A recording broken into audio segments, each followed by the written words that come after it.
Well, good afternoon, boys and girls, mums and dads. A really, really warm welcome to you all this afternoon to this glorious, glorious location on a beautiful day, as well as the first of our Spitfires that you will see many of during the course of this afternoon take to the sky, thus indicating that the air display is about to begin. And we've got a fantastic program lined up for you. It's starting with this Spitfire pair that you just saw, courtesy of Spitfires.com. They're going to be coming back in just a moment. A pair of T9s, and yeah, I know you see plenty of them around here, but you don't get the chance to see the pairs flying in a display scenario. Following that, we got Ian Smith in the Jubilee Pitts. That's wonderfully gaily coloured Union Jack coloured pit special down by the Winston Marquee. The Catalina, I hope you haven't missed that. That's tucked away in a little corner, and you can visit that, although I suspect they'll be closing the doors pretty soon. The ever popular Wingwalkers from Aerosuperbatics, of course, will be riding around with the girls on top as well. And great to see Stu Goldspink arrived just a little while ago in James Brown's Mark 1 Hurricane. A real pleasure to see that here. We have the contribution from the Navy, as always, do their best to get as many aircraft around the country through every summer. Today fielding their brightly yellow painted high visibility Harvard. The Stampe formation will be down to 3 today, very sadly, but nonetheless still a gorgeous set of aeroplanes. And once again, you can see them. You've got a few minutes there, so you can probably see them from the front line. A wonderful array of Belgian biplanes. Then we'll have a bit of a different break, while the Royal Navy Raiders will be jumping out of their 206, and they have certainly got a better day today than they had yesterday. We could barely see them up in the sky when they launched out of the aircraft yesterday. Welcome to see Paul Freeland on the arrive here today as well with his Sea Marchetti. That's a gorgeous little aircraft and really nippy manoeuvrer as well. Just one Gazelle, sadly, from the Gazelle squadron. We were hoping for a 2-ship, but the other one failed on startup yesterday. And also dropping in this morning, not on the program, but always a pleasure to see Simon Tilling, a man who's got DNA aviation running through his bloodstream. And we've decided to add him to the display program as well in the lovely Navion that he's brought here. Yak with John Wendover is also going to be a bit of a highlight as well. Nice Moody is a great strong aeroplane, that. And then we're going to finish off again this afternoon with a reprisal of the Spitfire pairs display, but with the addition of the Mark 1 Hurricane as well. So belt up, buckle up, strap up, and get everybody sorted. And you can hear there's a bit of a war going on behind me here, so it's going to be a bit of a challenge, and that's going to be joined by a brass band as well. So do bear with me with the amount of activity that's going on all around where I'm currently sitting. Thank you. Enjoy the day.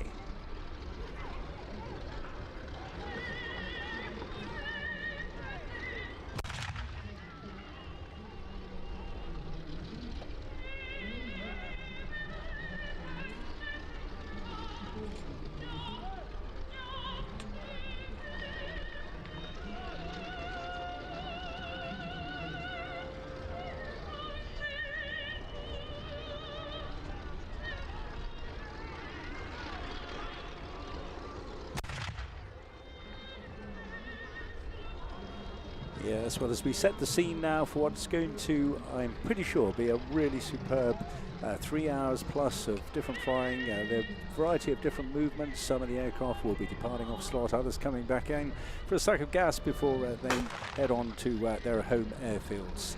But during the course of this weekend, we've also been commemorating and running memorial flypasts and, of course, bands as well. To note the victory in Europe, 80th anniversary earlier this year, and of course that of VJ Day as well. But with so many Spitfires on hand, we cannot ignore that it has also been the 85th anniversary of the Battle of Britain, and I don't think any display is complete without a Spitfire. But to have so many running around this part of the countryside is just a deep joy. And I know that the pilots today, Jim Schofield and Willie Hackett, will just be loving every minute of opening the show for us in a few minutes' time.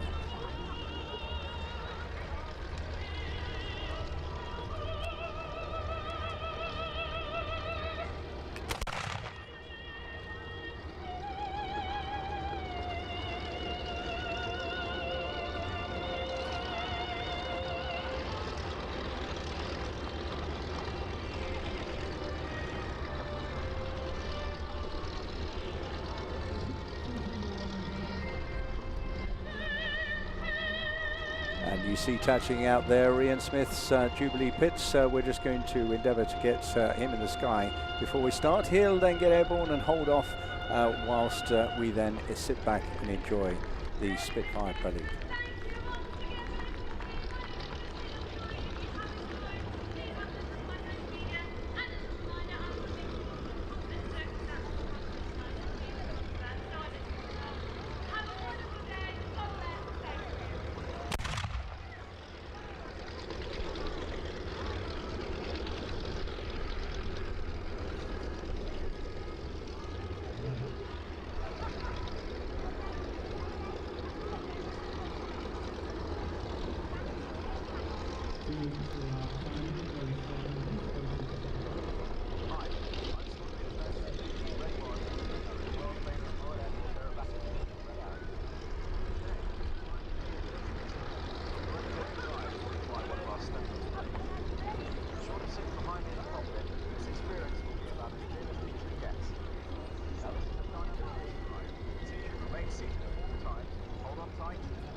Well, just a couple of minutes now before we commence the display. We will hopefully just get the Pitts airborne, and then we can give clearance to the Spitfires to come in and start the show.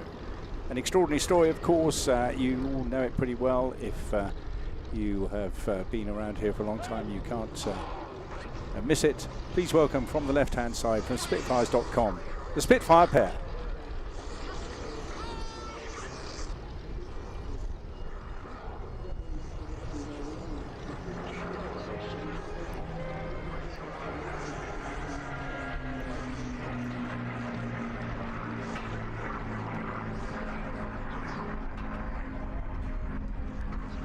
Produced in greater numbers than any other British combat aircraft before or since the war.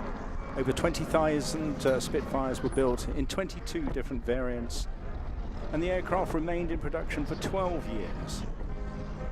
The prototypes made in flight took place on the 5th of March 1936, and Mark I Spitfires entered Royal Air Force service with number 19 Squadron in August 1938.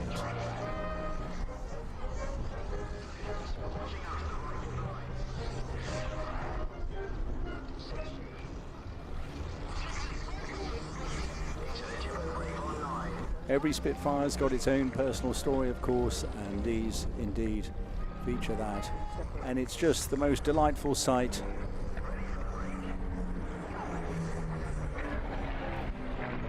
Not just the sound of the Merlin engines, so familiar to the British public, but of course that iconic design featuring the elliptical wing, just thick enough to get the essential guns and undercarriage in, but thin enough to really get the maximum speed out of what is an ideally designed fighter aircraft. Establishing itself as the top air superiority aircraft vital to the defence of Britain and keeping pace with improvements in performance of enemy fighters throughout World War II. Spitfires fought in every operational theatre of war and remained in RAF frontline service right up until 1954.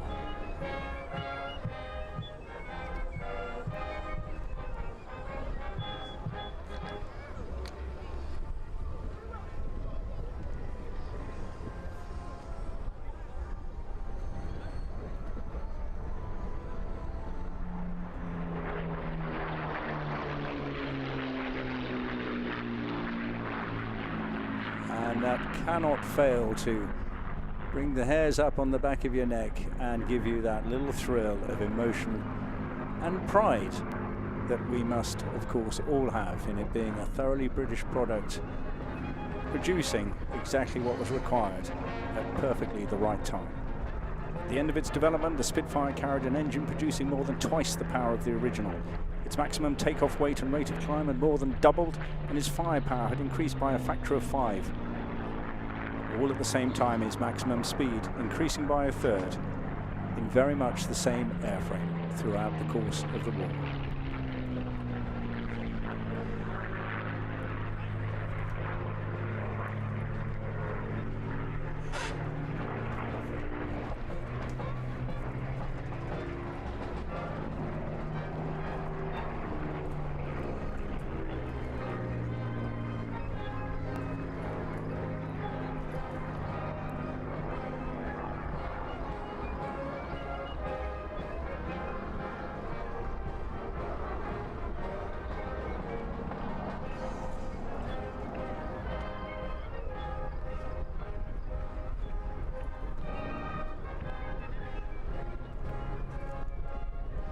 Two absolutely outstanding performers. Leading from the front here, Jim Schofield's flying what we affectionately call Gilder today, Sierra Mike 520, built in Castle Bromwich, a famous factory in 1944 as a single-seat Mark HF-9E, at the time a high-level fighter, delivered to the Royal Air Force in November 1944. Retained in storage for a while, didn't actually get into action as it was then shipped off to the South African Air Force and was one of 136, 80 gifted and the remainder sold by the UK government for just £2,000 each. You can certainly put an extra few noughts on that price today. The aircraft in that day was used mainly for training, being issued to various bombing, gunnery and air navigation schools, and latterly to the Air Operations School to train pilots en route to Korea to operate with the South African Air Force P-51 Mustangs.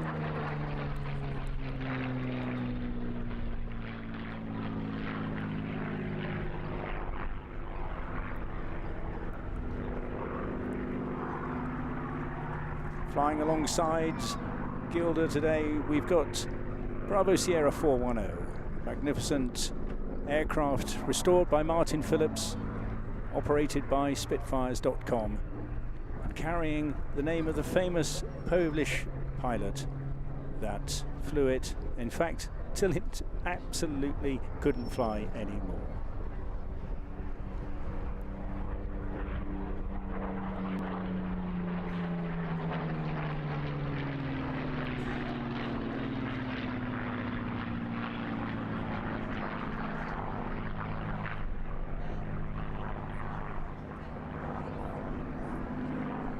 Bravo Sierra was buried for more than 60 years in a French marsh, and extraordinarily the pilots that flew it on that fateful day,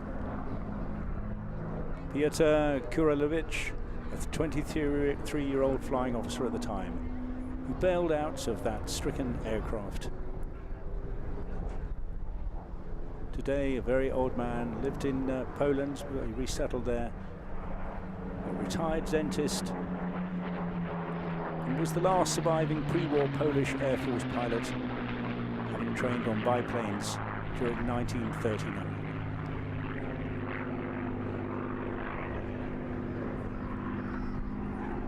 And you hear the pilots chatting to themselves. They're now reforming for their final maneuver, which will be the classic brake to land.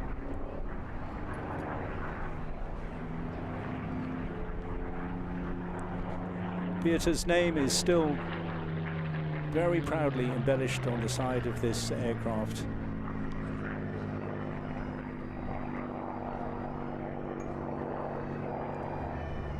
Therefore honouring the phenomenal Polish contribution that was made to the wartime Royal Air Force, and for the many different Polish pilots who flew this aircraft during the course of the war. It was originally built in November 1942 and first flown in October of that second year, and delivered to 315, the city of Debden. Squadron very near Northolt.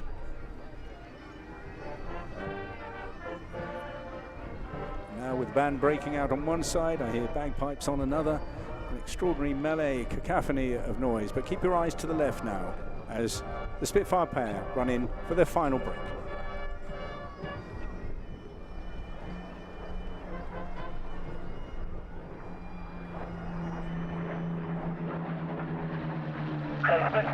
Up, down and left.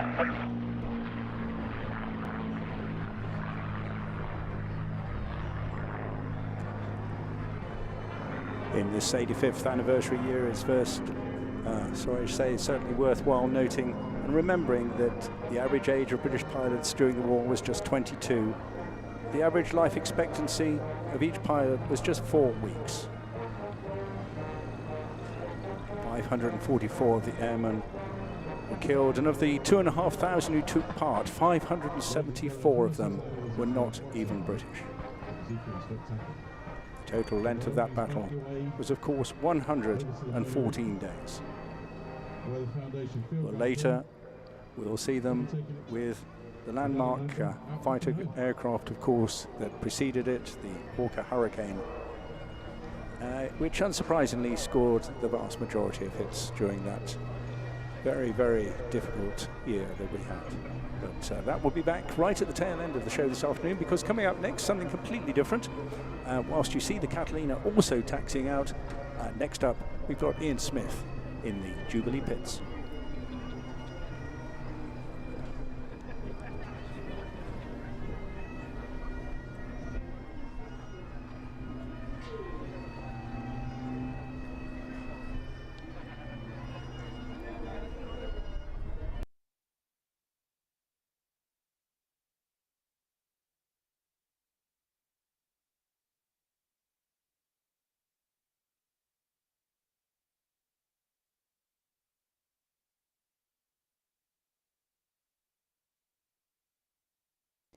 Now, in this next display from Ian here, you're not only going to see a very pretty aircraft, but you're going to see your first introduction to some fairly significant aerobatic maneuvers as well.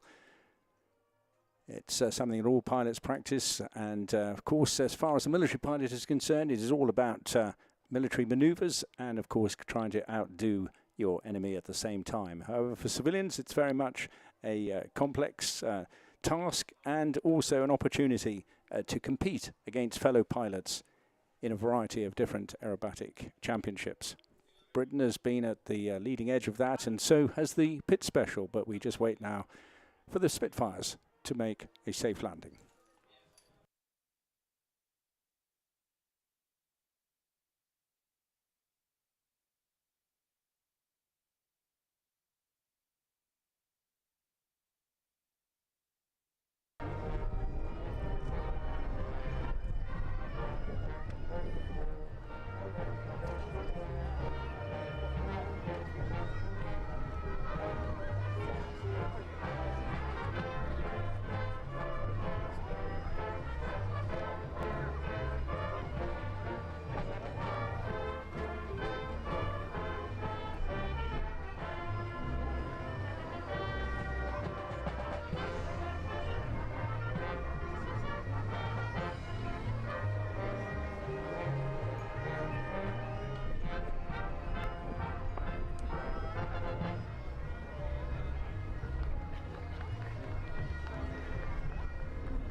safely on the ground, and great, we'll see them again a little later on in the afternoon. Just to make sure you've got your schedule ready. That's going to be around about 5 o'clock this afternoon. Will be our finale with the Spitfire again, but this time joined by the Mark I Hurricane.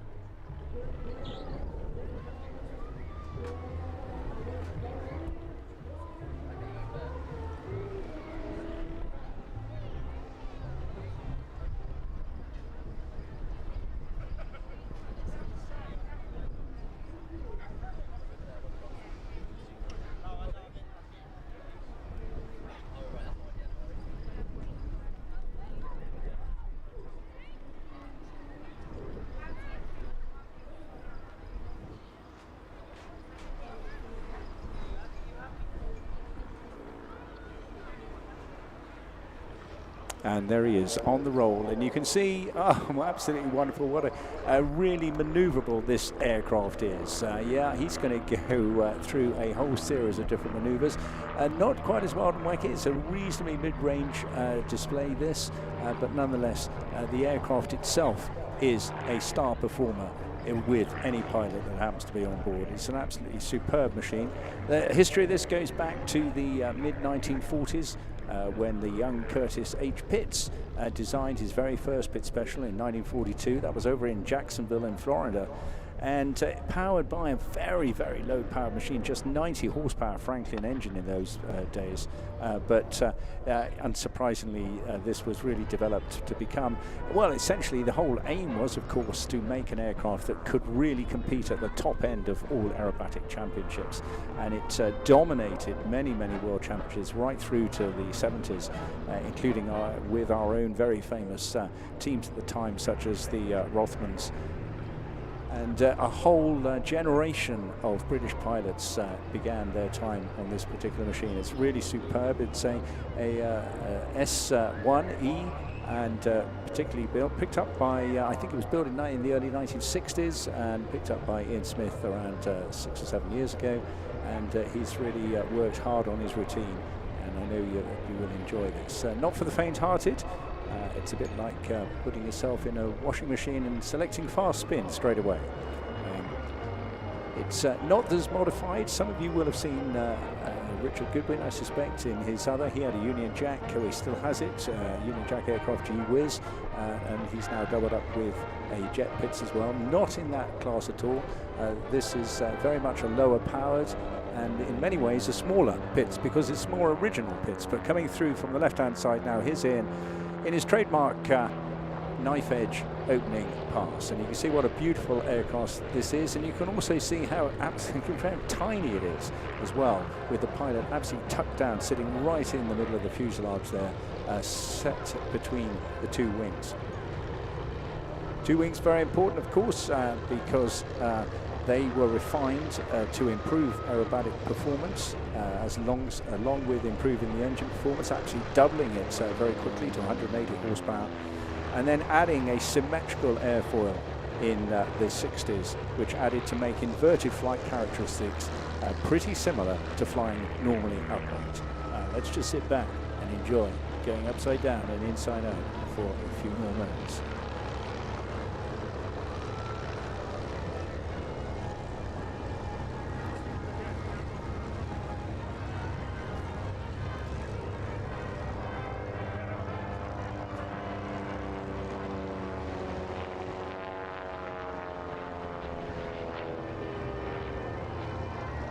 It's very exciting, very thrilling, and it's something you've got to train for very, very hard indeed. You're talking about high levels of physical fitness as well as high levels of skill in an aircraft. And Ian will fly this to not only the aircraft's limits, but his personal limits as well. There are whole different ranges of qualifications you get as an aerobatic pilot. And in this case, he will certainly cover all the basic shapes in the sky, and the smoke there, all very environmentally friendly. It's a bit like baby oil refer to names like Ondina, and it's just great for tracing the maneuvers through the sky.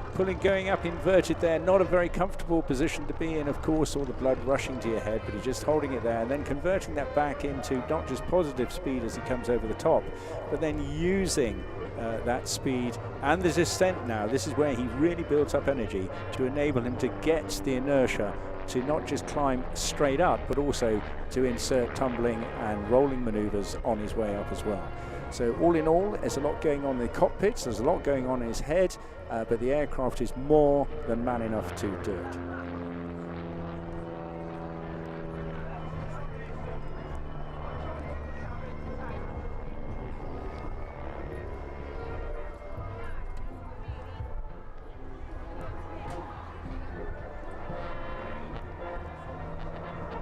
So what you can't feel too much, but I can only do my best to try, and is the exertion that happens when he pulls the stick up, and then certainly from 1G to 5 or 6G comes on very, very sharp indeed right now. So going through 5, holding it there in that upward climb, using all that energy. And of course, if you don't get what 6G is, imagine somebody pushing down on your head until you become 6 times your body weight against the strength of the earth below you. You can imagine what pressure that is. Turn your whole body upside down, and then you're going to be exerting negative G on your head. Once again, a very, very unpleasant position to be in.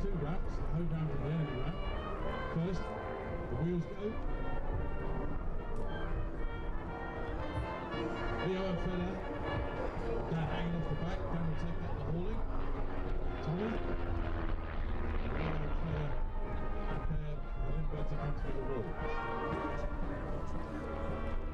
Slow time now, we've got Mark, Toby, Nathan. They're going to run the limbo up the ramp. All for the Traveller. As soon as they hook on, and they're going to go. Experienced team, they go at slow pace, it's still got fairly. Yeah, it's a rip-roaring thing. It takes us very much back, of course, to the very, what can we say, extraordinary displays of airmanship post-war. Similar things happened. We're going to touch on that after the First World War, when you get an excess of pilots and airplanes. Here in the post-war years, there's an opportunity to make aviation a lot more entertaining. And it is certainly featured heavily, this particular aircraft.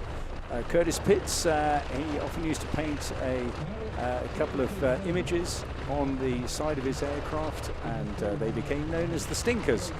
And you can probably guess what the little animal was. And the one that made it most famous in those early years was actually a lady called Betty Skelton. And you can see her aircraft if you're ever across in the States at the outpost of the Smithsonian at Dulles Airport, where her original pit special is hanging quite rightly upside down in that location. Most of these pilots spend a lot of their time upside down, or at least tumbling or rolling. There's very little appetite to fly anywhere much in a straight line, although many of the pilots do use these as little airborne taxis between different venues as well. But you can see it's such a nimble machine, it's almost part of your body. You feel very much in touch, coming through there, again looking over his shoulders, keeping inverted, and then rolling through 180 degrees to complete a half cube.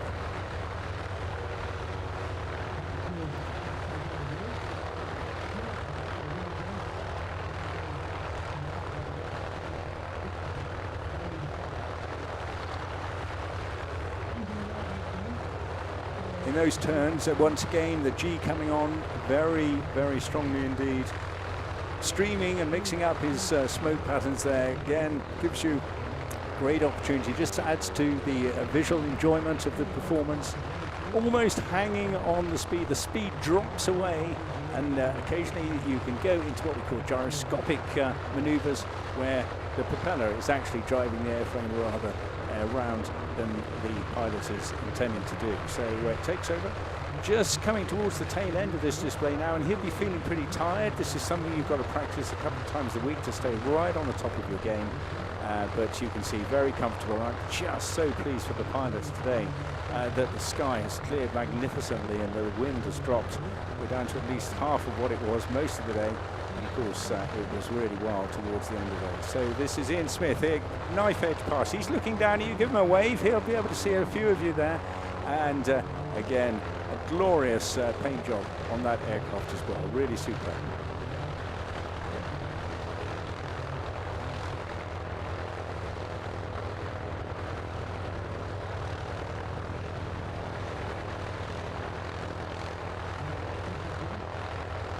Well, you're going to get another little chance just to go. See, he does a wing waggle for you, and a very aggressive one that is as well. Yes, boys and girls, mums and dads, give him a great wave. Working really hard in that aircraft for you there. They all make it look so simple, but I can assure you it's years of practice and skill.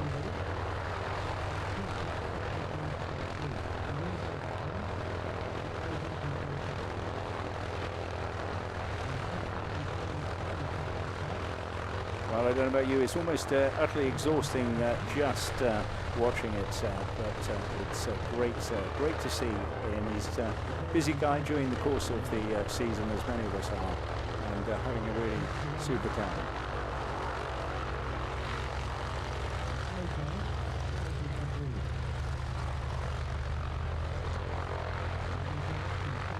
So some of you may not see down here in the little parking pen for the aircraft, the wingwalkers just loaded up the girls, and Dave and Brian there just taxiing those beautiful aircraft out. They'll be on after the Catalina, which you saw a few moments ago, taxiing on the far side of the airfield there, and that is our next aircraft coming up.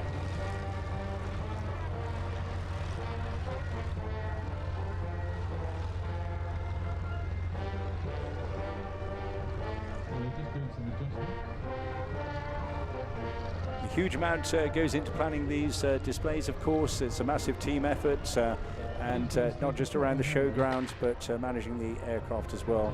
It takes a lot of early planning. And our grateful thanks to Parco and to Eaton for investing in this show as well. Really superb backing that they've given to Montserrat events to help mount this. And do, when you get a chance in between flying displays or before you leave, to walk around the showground and see all the other interesting visitors that we've got here, displaying the various talents and music all around the showground itself.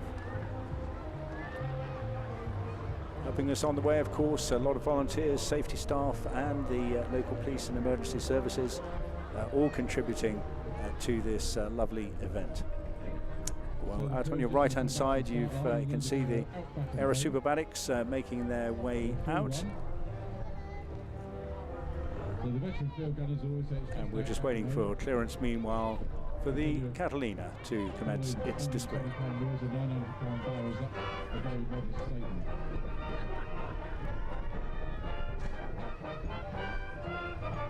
So we train over at Stampe Park, just outside Roland's Castle. Delighted to see any prospective sponsors, any prospective athletes come and join us.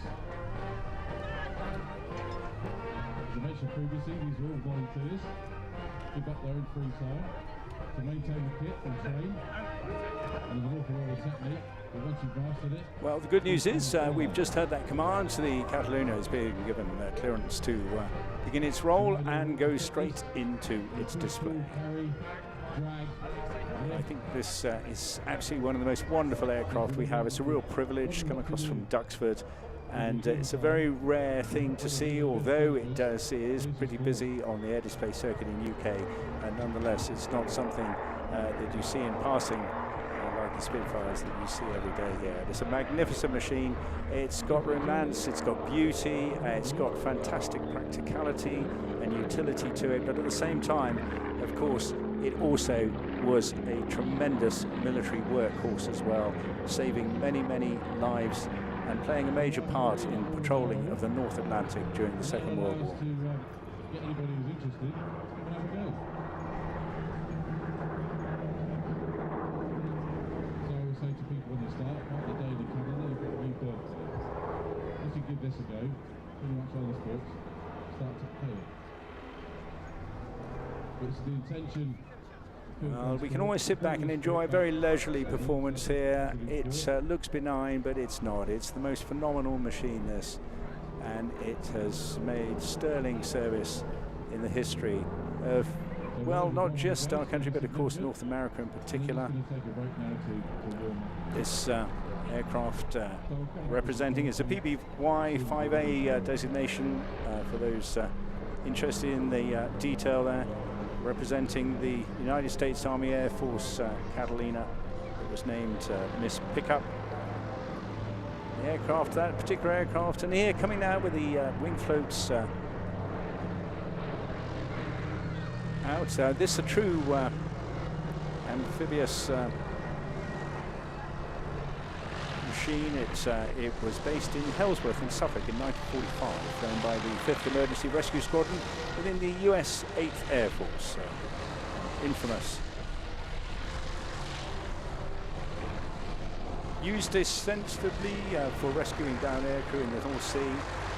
The nose arch you see there from this pickup is based on the same original World War II photos that came to light only as recently as 2011. Clearly an obvious play on words for a lovely lady and a rescue aircraft. The original Miss Pickup was lost in the North Sea during an attempt to rescue a downed P-51 Mustang. Due to engine problems, the Catalina could not take off, and after drifting all night, it was shot up and sunk by a Luftwaffe Me-262 jet. The rescues had to be rescued themselves and were eventually taken to Great Yarmouth by lifeboat.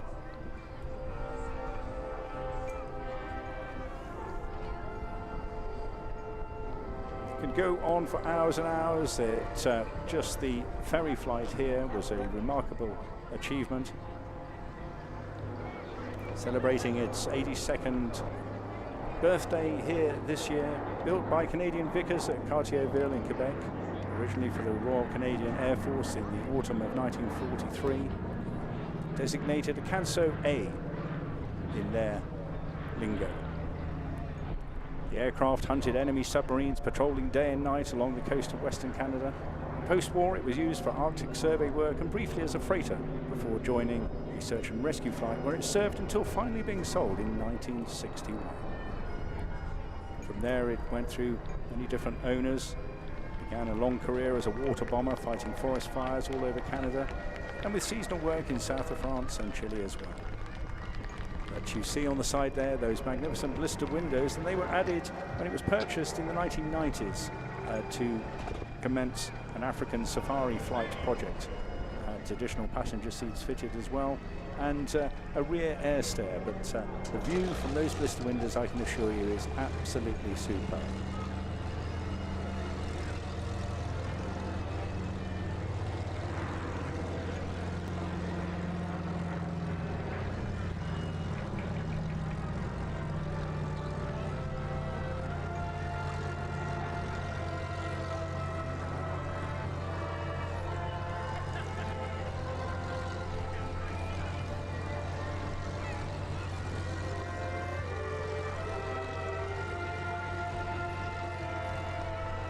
Arguably the most famous and successful flying boat. Certainly more of these made than any other flying boats, over 3,000 in North America and a couple of dozen in Russia. Produced in both amphibious and flying boats versions, and you saw it there with its undercarriage down, giving it the ability, of course, to visit locations such as these with fixed runways.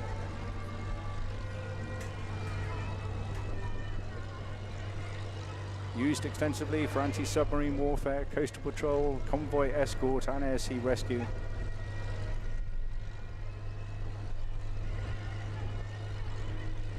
Involved in the interception of the Japanese invasion force on its way to Ceylon, the discovery and shadowing of the Bismarck prior to its destruction, and the sinking of several dozen U-boats as well. Crews of Catalinas. Claimed 2 of the 4 Victoria Cross medals awarded to Coastal Command crews. And after the war, surplus Catalinas served with numerous military and commercial operators around the world, finding all sorts of new leases, many of them, like this one today, just being used as air display stars. It's run by a syndicate of partners lot of them having around 40 years experience in the air show business under the Plain Sailing Air Display Limited title, alongside supported by the Catalina Society as well. Now you've got a chance to help support this famous aircraft as well, and we would love you very much to contribute where you can to the maintenance and operation of this wonderful aircraft. For more information on how you can get involved with that society, or just to buy some of his merchandise and keep a track of where it's going around the country, just go to catalina.org.uk. Oxygenated blood circling back around your body, you take it. So you know when they put their hands up to the traveller, it's the loaded arm that goes up first. So the arm with the wheel on it goes up first. Very sadly, and all too quickly from my perspective, the Captain Phil Pettit today. Alongside him is Richie Piper, and I know just how much they love it. It's certainly one of my favourite aircraft. It doesn't need to necessarily go fast. It just presents itself as a significant contribution to aviation history. Marvellous machine. Last pass now. Please, ladies and gentlemen, boys and girls, give the crew a wonderful wave off their second display here this weekend.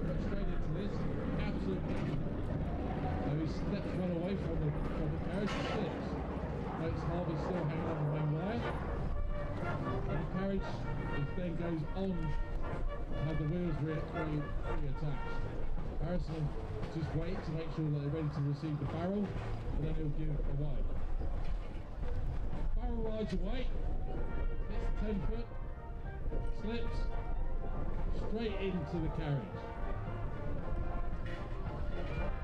Next two wheels, they're now going to go hell for leather. Josh bowls the wheel, most efficient way of getting across the ground. We're using lightweight wheels, but if your wheel weighs 120 pounds, you look for any way of doing it faster and easier.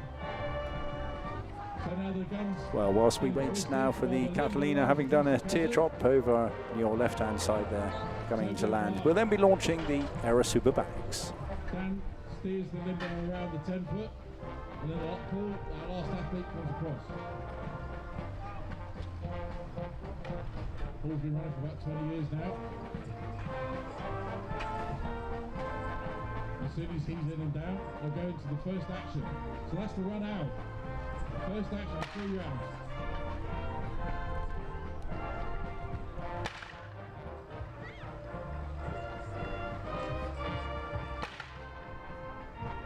That's the end of the first action. Thank you very much. A round of applause. I think it's well deserved. So now the number 1 trainer will just check, make sure everything's good. There'll be a slight adjustment. Watch out for Toby on the far side. He'll put his hands up ready to receive the snap pole. Guide it over his head. That snap pole comes out in a fair way. It will coincide with his head if he's not careful. But he's been doing this for 3 years now. And there you get a good close-up look. And opportunity to jointly commemorate this remarkable machine. All the way across, over the wall, all the way across the wire, into the second action, and then ready for the run home.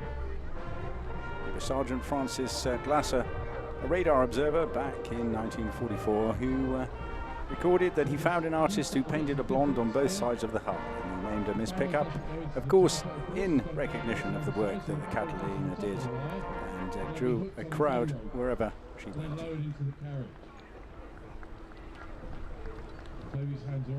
good way of seeing when they're well, plenty more coming your way during the course of the afternoon, so as it's a wonderful day, no need to rush away there. We've got a good couple of hours ahead of us yet. Aerosuperbatics up next, and I think we see the Hurricane backtracking as well. We're going to launch the Hurricane prior to its display slot, so he can get up to altitude whilst the Aerosuperbatics are flying. That'll be followed by the Stampe formation, and then Navy Wings will take the score before we do something very different with our parachuting segment. But we're flying right through till around 5 o'clock this afternoon, so we hope you'll stay with us all that time. So the wheels that have just come across will sit by the shear legs and wait for the gun carriage to come across. Limbers away, that will go straight over and past the shear legs in ready for the first action.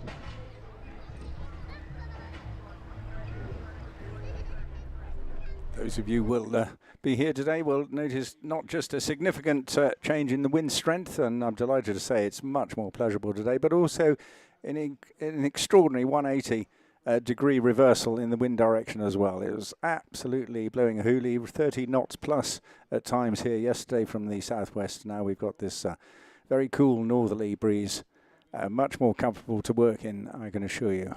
And great visibility, great cloud base, just ideal conditions for our flying display this afternoon.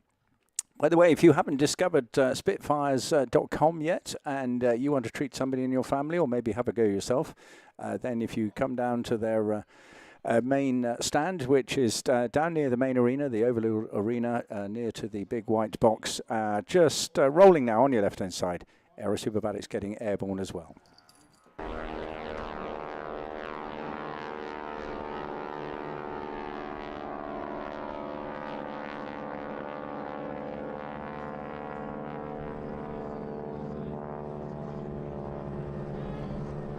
Yes, you've seen those Ginos, crunches and utterly buttleys through the years, but very much the same outfits, all coming out of Vic Norman's wonderful airfield, Royal Flying Corps, Rencombe, up near Cirencester.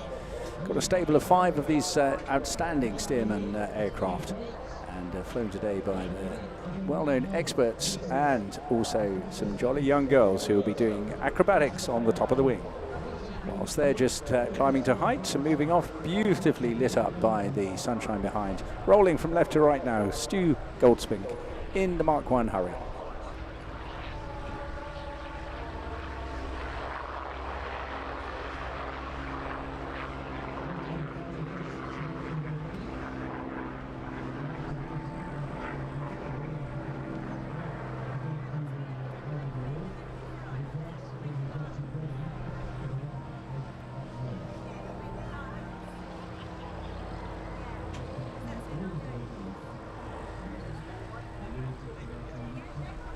Well, now I hear the familiar voice of Dave Barrell, who is the chief pilot for Aerosuperbatics.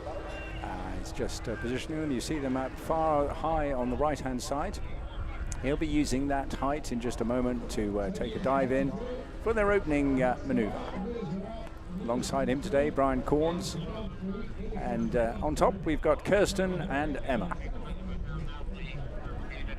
So with Stu just leading the Mark 1 out of our amphitheatre here.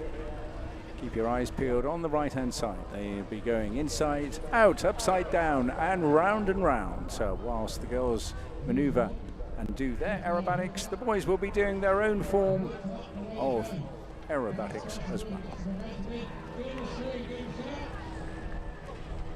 The girls, of course, safely secured on the their harnesses there, but they will, during the course of the display and towards the tail end, unclip from the harness and perform several maneuvers themselves before getting back into the cockpit. So keep your eyes peeled throughout the whole thing. Now he's going to be straightening out. There'll be smoke coming on. Once again, all good environmentally friendly stuff.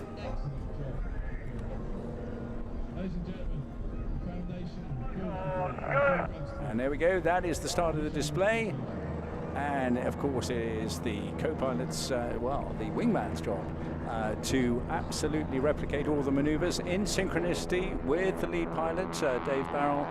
And here they are, the wonderful, wonderful sound of that Pratt & Whitney engine on the front end of these marvelous Stearmans. They go over there, the girls are hanging in their straps, very low speed, and the G coming back on, and they all feel that G together. The girls are not immune from that either, and although the boys are sitting comfortably in the cockpit, it is of course an open cockpit, so they've got a lot of wind in their faces as well. The girls facing winds of around about 110 to 140 miles an hour. So given the fact that they have also got to acrobatically move around the top of the wing at the same time, you can imagine that is quite a demanding task.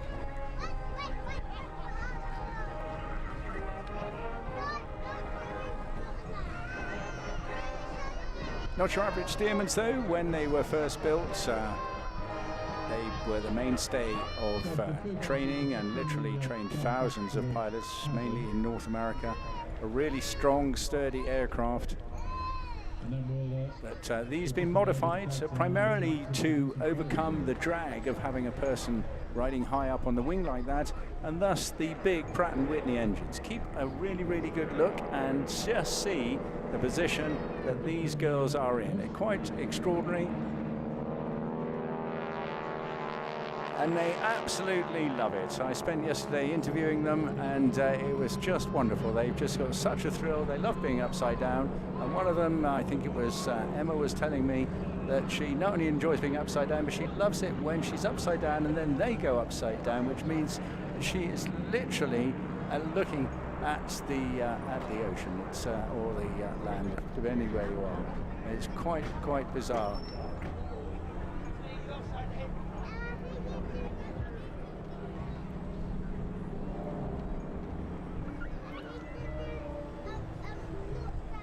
Now, apart from the extra engine, there's a Pratt & Whitney Wasp Junior, producing 450 horsepower. It's got a massive great standard Hamilton propeller, all 9 feet of it on the front end. But also to help with the maneuverability as well as overcoming the drag, an extra pair of ailerons of either. Stand by for the brake. Brake. Go! And there you see it. Superb camera shots as well. The sun really picking those aircraft out beautifully against the dark cloud over there. It doesn't look too threatening though, which is great news. So the smoke in this instance also helping as a safety indicator as well, so that the pilots, when they come out of the turns, when they're not facing each other, can very, very quickly pick up the position of the other aircraft. And the rest is based on practice and lots of training. The girls spend a lot of their training in the gym because this requires a huge amount of strength.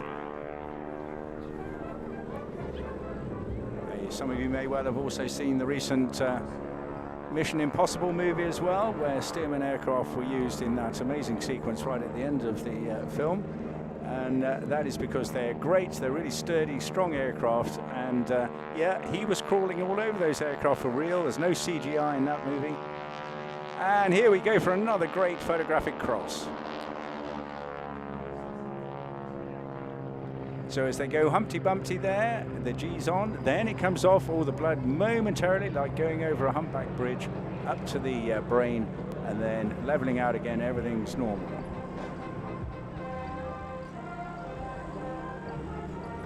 So they are indeed the magnificent men in their flying machines. Kirsten and Emma both coming out of the circus and dance world. And getting a job on top of the wing is a highly fought and competitive thing to achieve. And they're coming now lying sideways. They, of course, aren't able to communicate with each other. All done in another wonderful, this is just a glorious afternoon with the sun exactly in the right place to pick out these wonderful color schemes. Again, they've been through a whole variety of different schemes over the years, now in the company colors.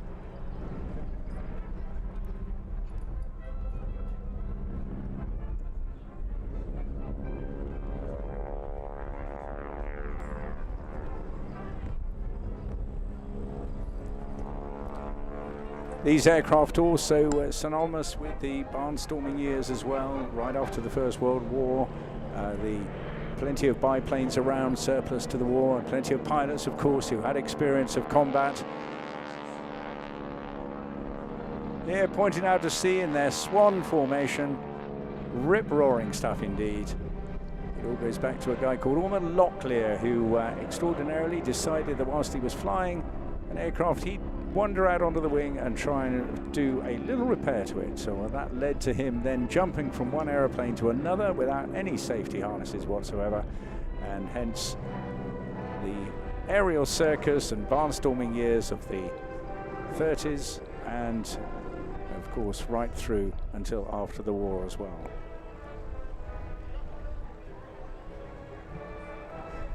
Orma didn't last too long. His adventures, unsurprisingly, came cropper fairly early on, but were taken up by his extraordinary partner, most amazingly named Ethel Dare, would you believe? And she took the whole circus and barnstorming up another leap, and they're well established now in Britain for well over 40 years. There are several of these, but if you want to do this yourself, you can, and it's a great way of raising money for charity. Just to go to wingwalking.com, I should say, or to just do the Aerosuperbatics website as well. They're coming in for a dive now. They're going to go down. They'll be coming in for either a roll or a loop. Let's drop into the cockpit in a moment. Here they go down now, a little bunt off the top there.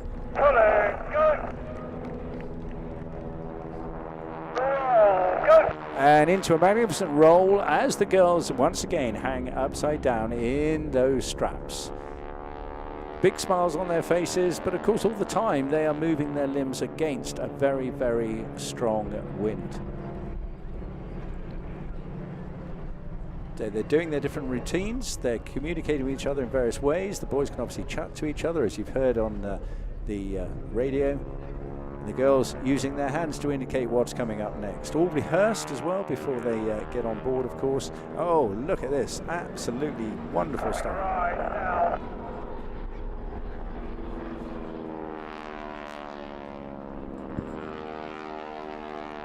Really, really stunning stuff, and really definitely replicating those wonderful barnstorming years.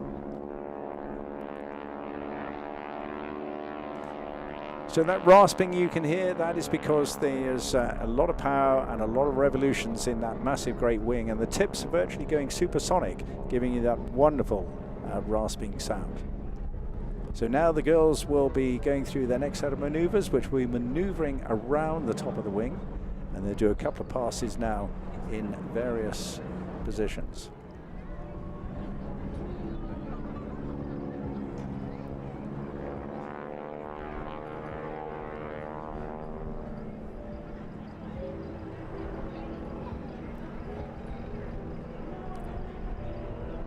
See what wonderfully stable aircraft these are. Very, very sturdy indeed.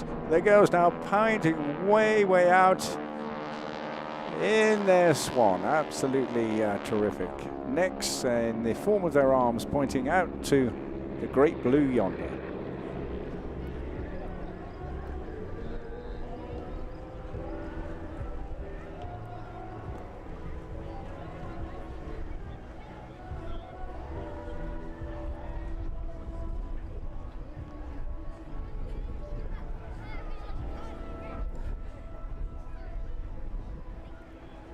So just in case you missed that earlier on, if you want to have a go at this, then just go to wingwalking.com or just dial up the Aerosuperbatics website. You'll get in touch with the team back at Rencombe near Cirencester. And they do a lot of entertainment days there for the public or charitable events. And a super fun place, and delightfully restored First World War airfield as well. So once again, as they come by, keeping the aircraft stable, Dave and Brian working in coordination there, whilst the girls take up a different position on the top of the wing.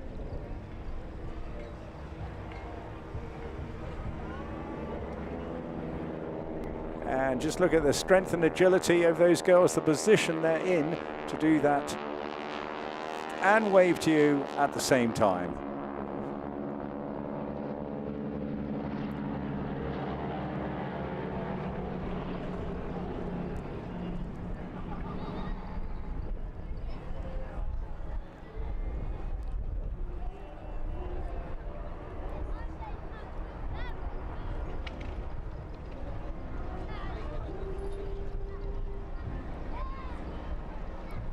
Wonderful, wonderful stuff indeed. Absolutely outstanding to watch that. A couple more passes to go.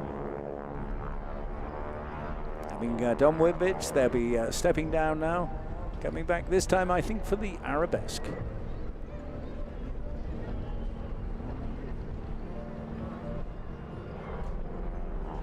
And how about that for a bit of acrobatic contortion whilst dashing through the air at over 100 miles an hour.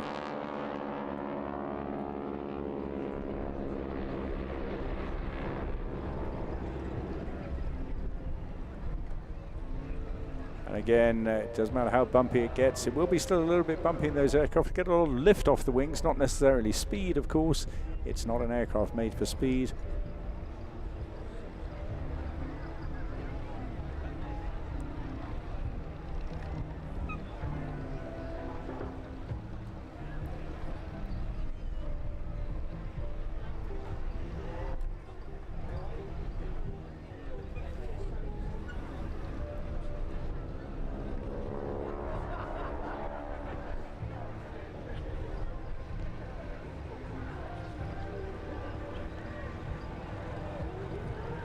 So you'll notice the difference now.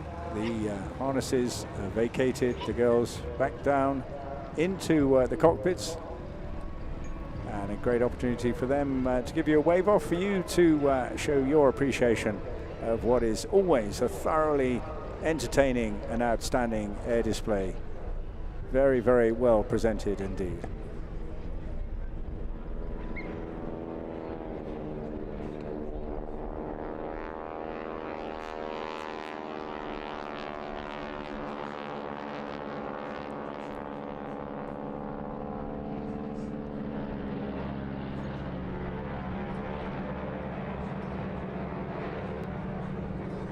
They'll be positioning now for their final approach.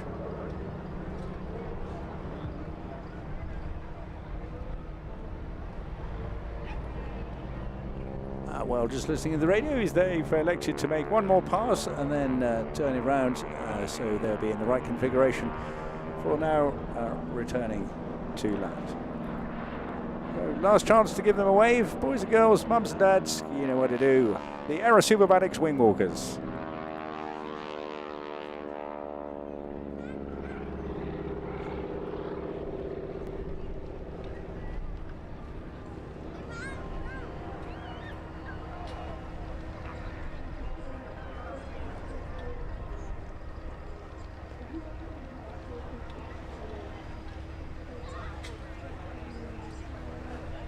Absolutely breathtaking stuff. Really terrific afternoon here. It's just wonderful to have everything lined up, ready to go, and entertain us all here during the course of this glorious afternoon. And our grateful thanks once again to Parco and Eaton for sponsoring this event, and to all the staff, volunteers and emergency services who've been supporting us and getting this ready for your own personal afternoon. Also featuring, if you want to check it out online later on, AeroView TV. They're working up on their platform, you can see right in the center of the showground here, capturing all the action during the course of the weekend.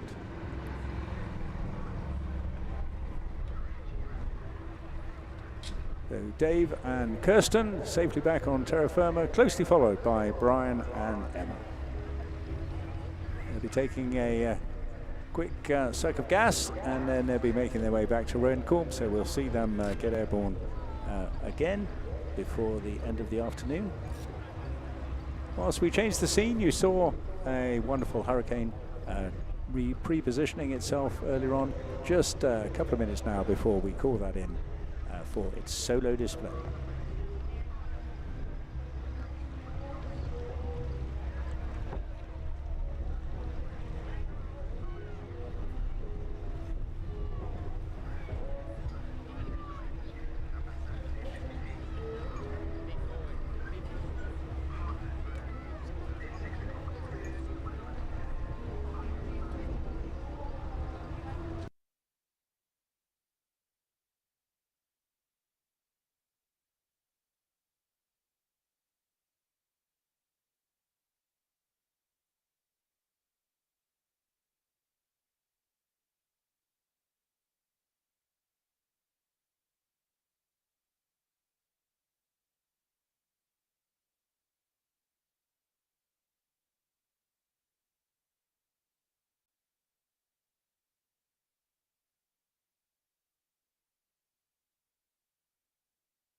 And here he comes. Please welcome Stu Goldsby in the wonderful, wonderful Hurricane.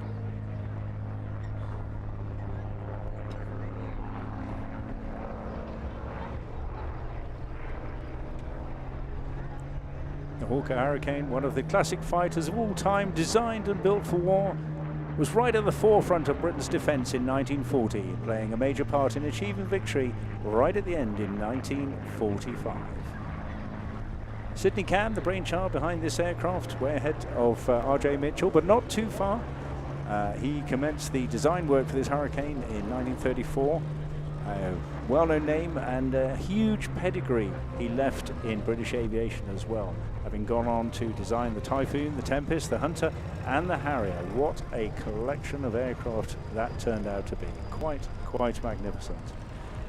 The prototype Hurricane made its maiden flight in November 1935, and deliveries to the Royal Air Force commenced just before Christmas in 1937 to 111 Squadron at Northolt, just 8 months ahead of the first Spitfires coming into service. Hurricane was an amazing performer, the first British monoplane 8-gun fighter, the first Royal Air Force aircraft to exceed 300 miles an hour in level flight, and the first production fighter with a retractable main undercarriage. This aircraft, however, has a very special and unique history. Mark 1 Romeo 4118 was delivered to 605 County of Warwick Squadron at Drem in August 1940. And during the Battle of Britain, it flew 49 sorties from Croydon and shot down 5 enemy aircraft.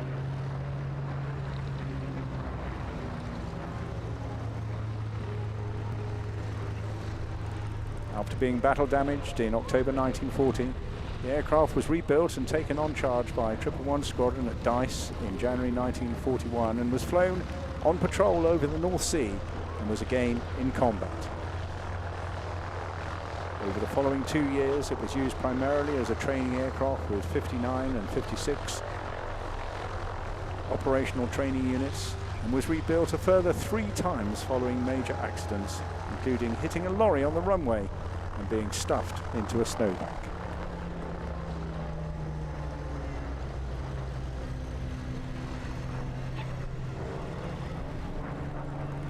But that was merely the start of the story, because in 1943 this aircraft was shipped to India as a training aircraft, but it wasn't needed and it remained in its packing case in Bombay until 1947, when it was eventually struck off charge and donated to a university for an engineering project.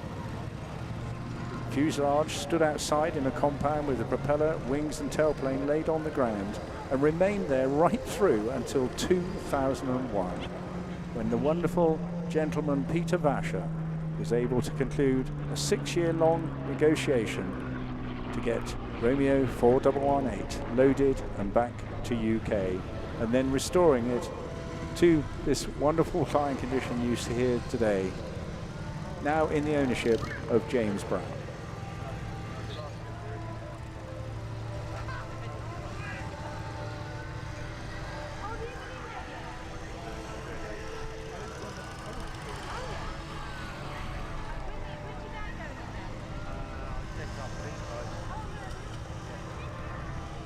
During the Battle of Britain, Royal Air Force Fighter Command fielded more Hurricanes than Spitfires, and Hurricanes therefore achieved a similarly greater proportion of combat kills during the course of the battle.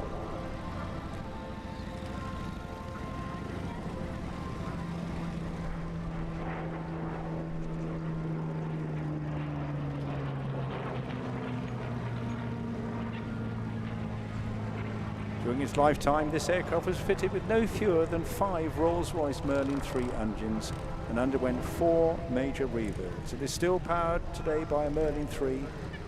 Only 2 other aircraft in the world retain a Merlin III engine, and is said to be the most historic fighter aircraft to have survived the war.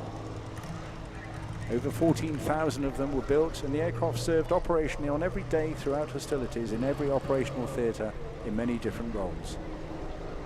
We're still in the front line, helping to ensure final victory in the Far East, which we remembered this year in commemorations for both VE 80 and of course VG Day as well.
wonderful, peaceful moment there just to really recognize the amazing achievement that the Hurricane pilots gave to this country during the early days of 1940.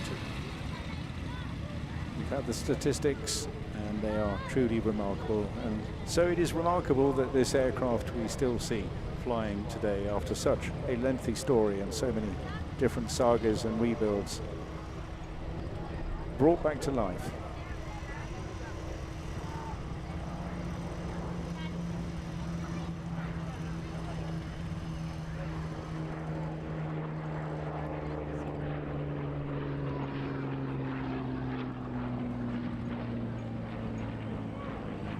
Demonstrated perfectly by a real legend.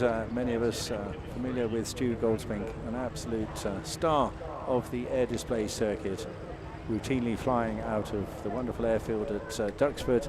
And a real pleasure to host him here at Lee today.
Stu just coming to the end of his display now. You'll see on the far side of the airfield the 3 Stampe aircraft just taxiing their way out.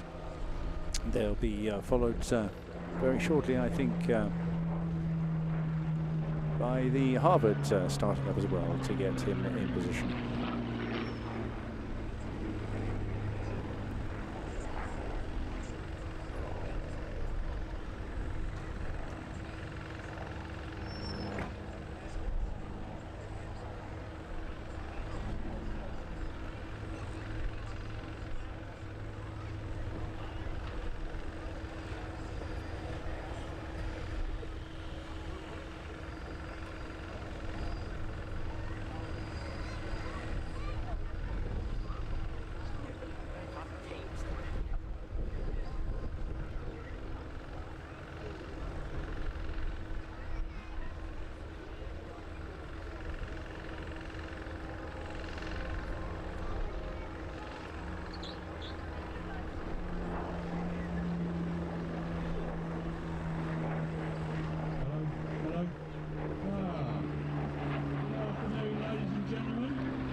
The Supermarine Spitfire may well have been a more flash, speedy and agile aircraft, and becoming the symbol perhaps of our great fighter success during the course of the war. But the aircraft initially was notoriously fire prone and took 26 minutes to rearm and refuel, whilst the dependable Hurricane just kept on giving and thus scoring more German kills and had a turnaround time of just 9 minutes. They were both, of course, up against, on the enemy side, the terrifying Bf-109 Messerschmitts, providing the toughest dogfighting opposition. And at the beginning of the Battle of Britain, in this 85th year that we commemorate, Messerschmitt was actually faster initially than the Spitfires, and powered by the prototype for British Rolls-Royce Kestrel engines. It's a very capable machine, and the best way I can describe it is it's very much has changed, and it's thanks to the tenacity and indeed investment of many companies as businessmen that we see so many Spitfires and indeed a good number of Hurricanes still flying in Britain today, more than there were left in the mid-1950s in this country. Final pass now from Stu, and a magnificent display it was indeed. Thank you. Firepower, and would be used for reconnaissance, although by the time these came into the field they were used largely as battlefield taxis, but very capable. In fact, the paratroopers use them quite a lot, and that's why this is in blue-grey, which is the colours of the German paratroopers. So a few extra manoeuvres. We are going to launch the stomp formation very soon, but I noticed that the Catalina is also taxiing, which means they'll be trying to get away to get back to Duxford before too long as well.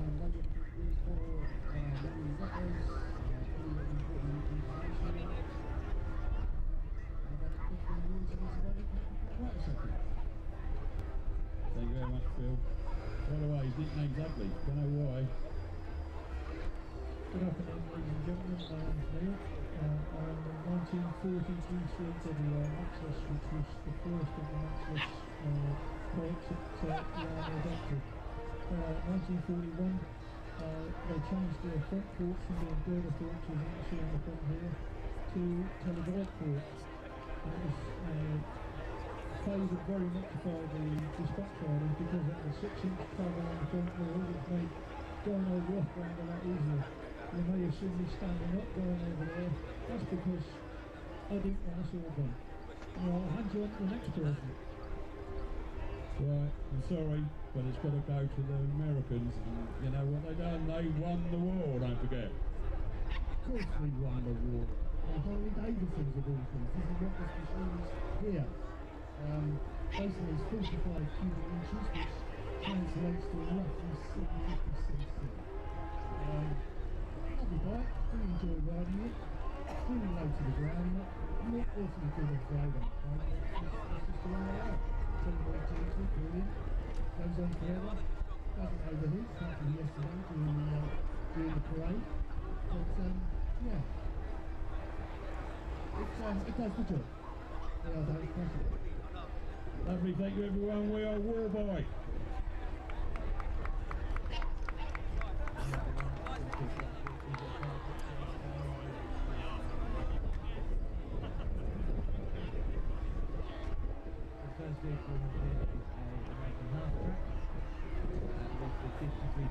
Well, with the Mark I Hurricane back on the ground, you're seeing and just savoured a remarkable piece of British history.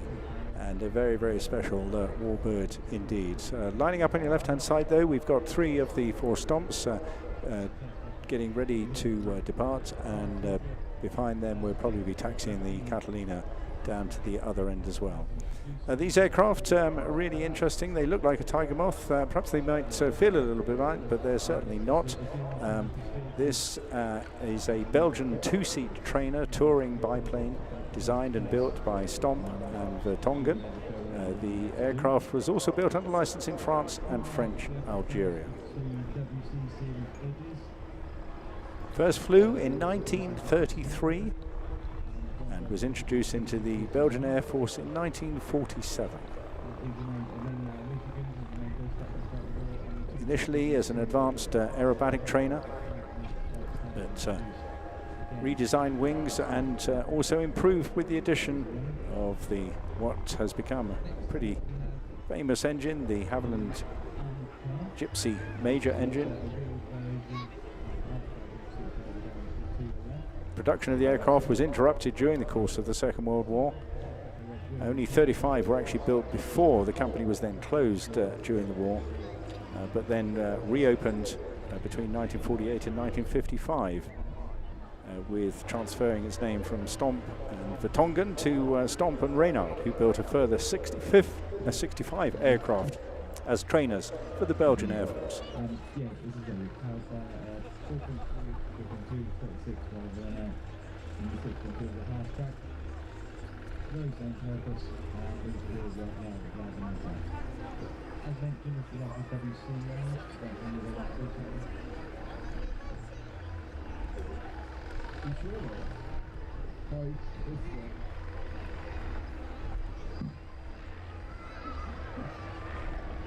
It's a Dodge W22, 1931. So, led today by Richard Ward. We'll be seeing some gentle manoeuvres, generally in Vic formation with the odd echelon, and then towards the tail end, numbers 2 and 3 with our peel off, giving Richard an opportunity to perform his own aerobatic show.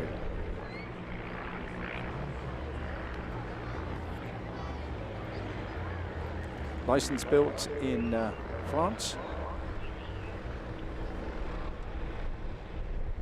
Originally designed, however, by George Ivanov, but the primary user ended up being the French Air Force. The French company completed a combined total of 940 aircraft out of a total production run of 1,050, widely used by French military units as a primary trainer, but many also serving in aero clubs in France, numbers of which were later sold second-hand to the United Kingdom and other countries. And even the Rothmans aerobatic team flew the SV-4C aircraft from 1970 to 1973.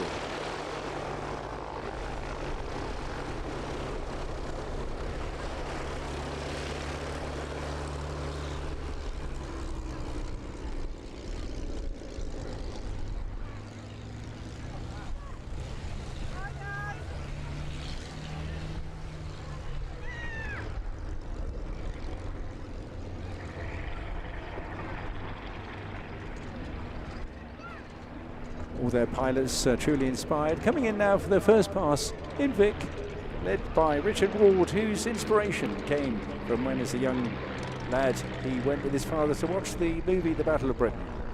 And that was it. Then the sea was sold, and he became an air cadet, and they taught him how to fly a glider before he then went on to get his PPL and a flying scholarship.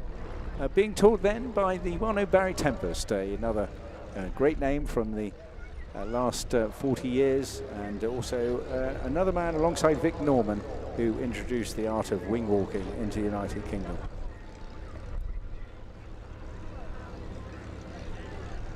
Richard is the team leader. He's in the red and white Stampe you see at the front end. Daytime occupation is flying for a well-known airline, flying the Boeing 787 Dreamliner. And that was after a career of flying Super Pumas on the North Sea with Bristow's Aviation. Alongside him, we've got Roger Bishop. He's been another flying nut as well since he was young, listening to his father's wartime adventures, having been a gunner in Bomber Command. And he learned to fly and took lessons in the USA on Long Island, working on an airstrip to help pay.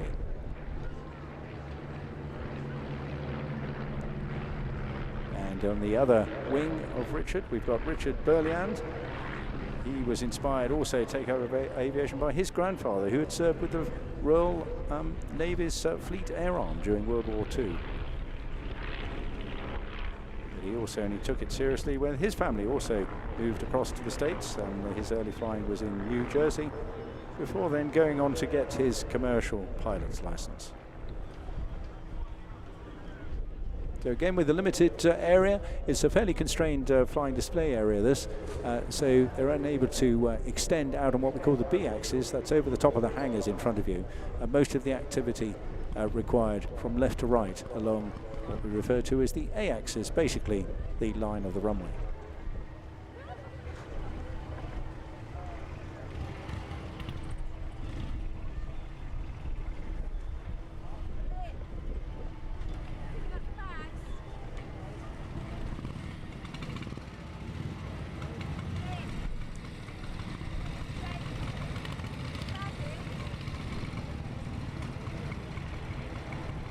Coming down line astern, see once again number 3 just streaming a bit of smoke there. And you see the bumps. These are much lighter aircraft, of course, and they're much more susceptible to turbulence in the sky, but maintaining really superb positioning there.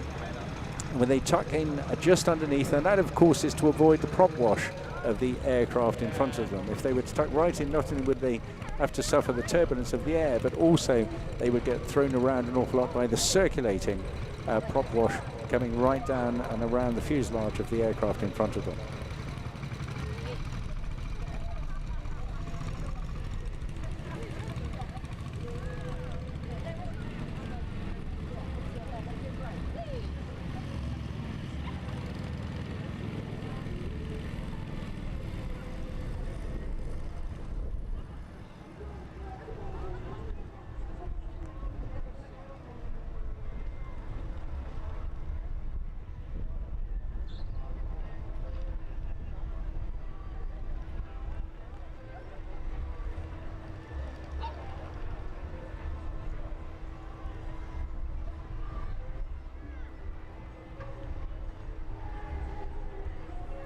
The Stampe became a stalwart of aerobatic competitions like so many of the early aircraft. It was both in France and across Europe, much loved. It very harmonized light and effective controls. And I mentioned its similarity to the Tiger Moth earlier on, but it has some significant differences. So once again, they come by in line astern. The Stampe has a proper tail wheel as opposed to a little metal stud at the end of the fuselage on a Tiger Moth, and also proper brakes. Yes, that may sound unusual, but early aircraft didn't have any brakes either, so you can imagine you needed to be agile in the air, but pretty agile on the ground as well. Additional on the Stampe, you've got an extra set of ailerons, which gives you an improved roll rate. So whilst very much looking like a Tiger Moth, they're actually very different indeed.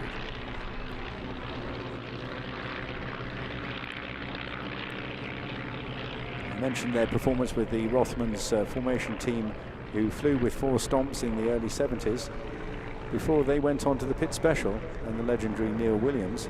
And interestingly enough, it was Neil who came second in the final Lockheed trophy flying one of these very aircraft. Moving now into Echelon Port. That's your left-hand side in normal speak.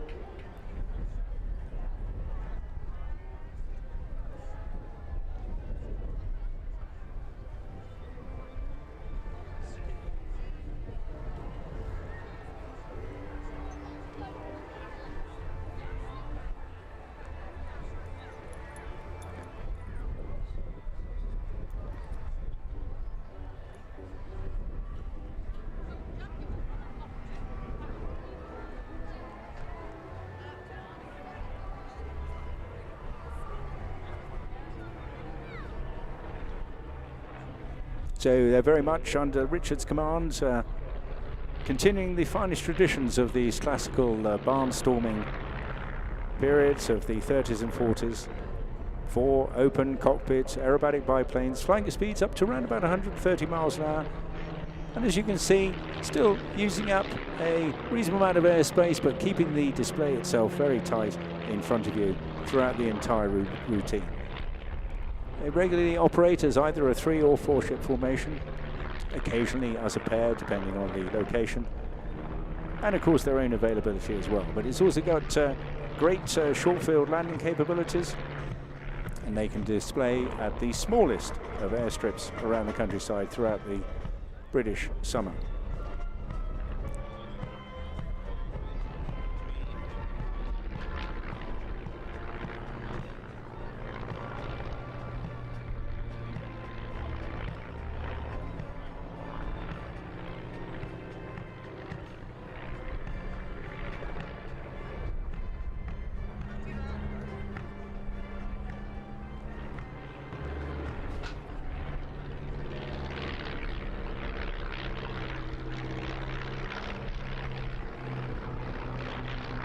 So this coming into the final bit of their sequence, just in this tight orbit, so tail chasing effectively.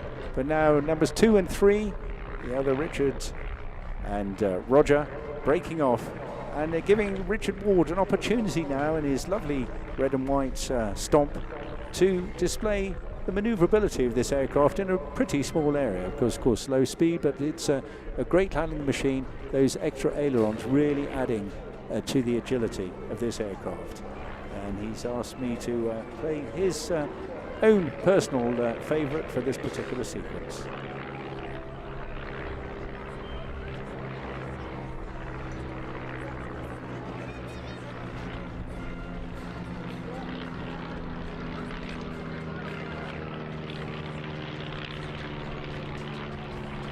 He's just getting a bit more height, whilst the numbers 2 and 3 reposition themselves now on the downwind to land.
Oh, this is absolutely wonderful performance. Lovely to see such easy handling demeanour in delightfully artistic manner, as well as the two other Stampes land underneath Richard.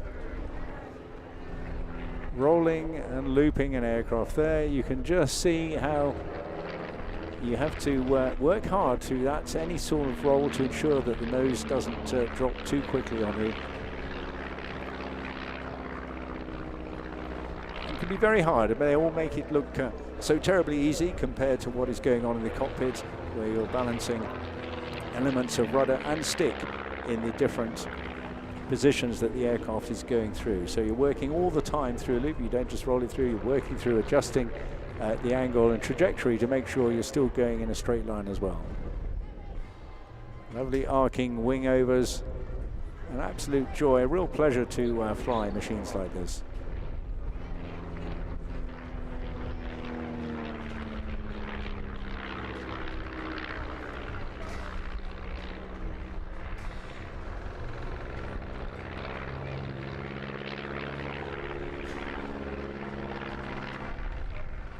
This comes up into yet another loop. Once again, just holding it. You see the whole aircraft descending down, coming out in a half cube and rolling 180 degrees.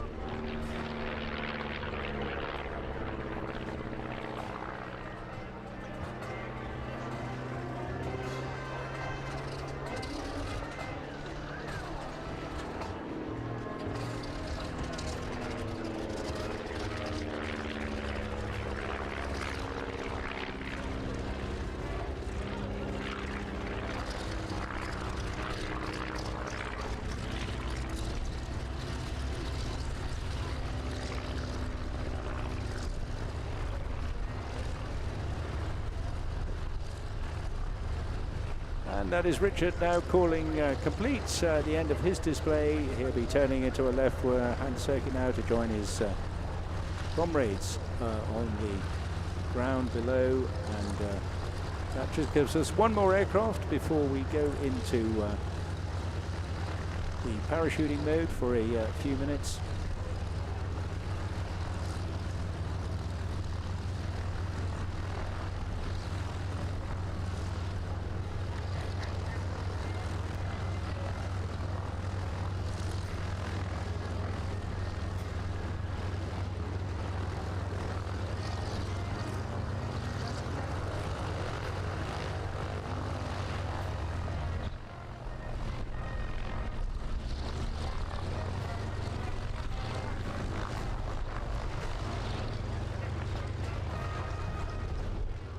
And as it's all breaking out in music around me, is the band from HMS Collingwood pacing themselves out in the arena behind me. The Aerosuperbatics team also making their way out to get an escape back to their headquarters at Royal Flying Corps in Rencombe.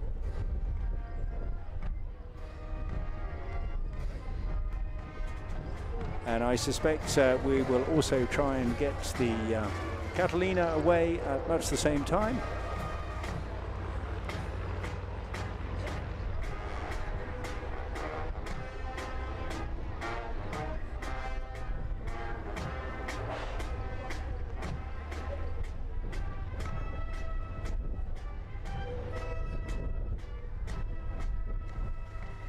And I can't quite see properly, but I think that is the Harvard just getting lined up on the runway now to depart.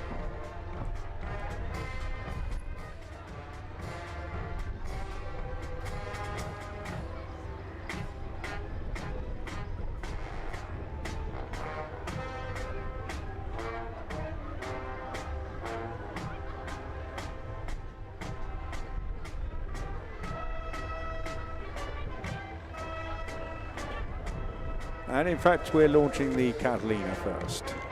So it's very difficult. All I can see is a mass of flags, backdropped by an extraordinary band marching up and down behind me. It's a wonderful, wonderful event. There's so many different things going on. Quite amazing. And they're singing in the Winston Marquee at the same time. What a lovely, lovely aircraft. You can tell I'm very much in love with the Catalina. I think it's just the most magnificent beast, so elegant. For me, it's like the flying albatross of the oceans. It's got the massive wingspan. It can just stay up there for hours and hours, and making, in many respects, the ships, sailors and everybody below feeling exceptionally safe in the air cover that they get. So Richard Ward just coming back in now to get his stomp on the ground, and then I think we will hopefully release the Harvard into the sky. Now the Harvard comes from an interesting background, because it's in the hands of Navy Wings at the moment, and to help me pass on to you what the latest is with Navy Wings and the development of that and how it came about, because it's a long heritage connected to the history of the Fleet Air Arm. And to help us talk through a bit of that whilst we get to the Harvard Airborne is Glenn Allison. Glenn, good afternoon. Good afternoon, George. Lovely to see you again. We go back a few decades, We do. and we won't reveal the secret to that, but we've had a marvellous time. And a lot of your work, like mine, has been in historic aircraft. Yeah. So tell me, there's obviously a rebranding taking place in the last few years. We used to refer to all threes. In fact, even the Air Force originally was the historic flight back in the 50s. I was Army. Here's getting airborne now, this wonderful high visibility coloured Harvard. Why is there a Harvard in your collection now? The main reason for getting the Harvard, as well as this lovely aircraft to display, is for pilot training onto a large piston engine aircraft, and we've been operating the Seafire over a number of years since the Royal Navy Historic Flight became Navy Wings Heritage Flight, and we also had the Sea Fury T20, and hopefully in the not too distant future, Sea Fury FB11, which has been re-engined from a Centaurus. Well, that is just a Pratt & Whitney 2800 engine. Yeah, well, that is. Prop. So I was chatting yesterday when you were not here, actually, about building up your experience and expertise. That is why all the historic flights have chipmunks. because if you haven't done any tailwheel driving, and of course most jet pilots haven't, there goes the parachute aircraft just launching as well, which is great news. The Chipmunk is absolute, perfect aircraft for a historic flight to get pilots competent on tailwheel aircraft. It's a fairly simple aircraft to fly, but also one that can make a fool of any pilot at any time. You can. I mean, it's wonderful. It's very gentle, benign. It's very much like a baby Spitfire, isn't it? People often refer to it as that.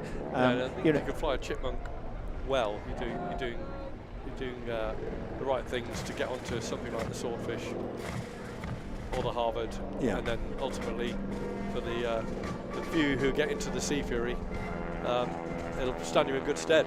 Yeah, so wonderful entry here now from the Navy Wings Heritage flight, and it's now completely in your hands to earn the money for this, isn't it? Essentially a charitable collection. Charitable connection, although we are still supported by the Royal Navy to an extent, particularly with hangarage and office space at Yeovilton, which is the spiritual home of the Fleet Air Arm. And we're nicely ensconced in there with and able to train there as well. Now, this aircraft primarily used to train obviously Navy pilots. This Harvard is the US version of the very successful Harvard family. Dates back to the 1930s, which is extraordinary that we still use them today.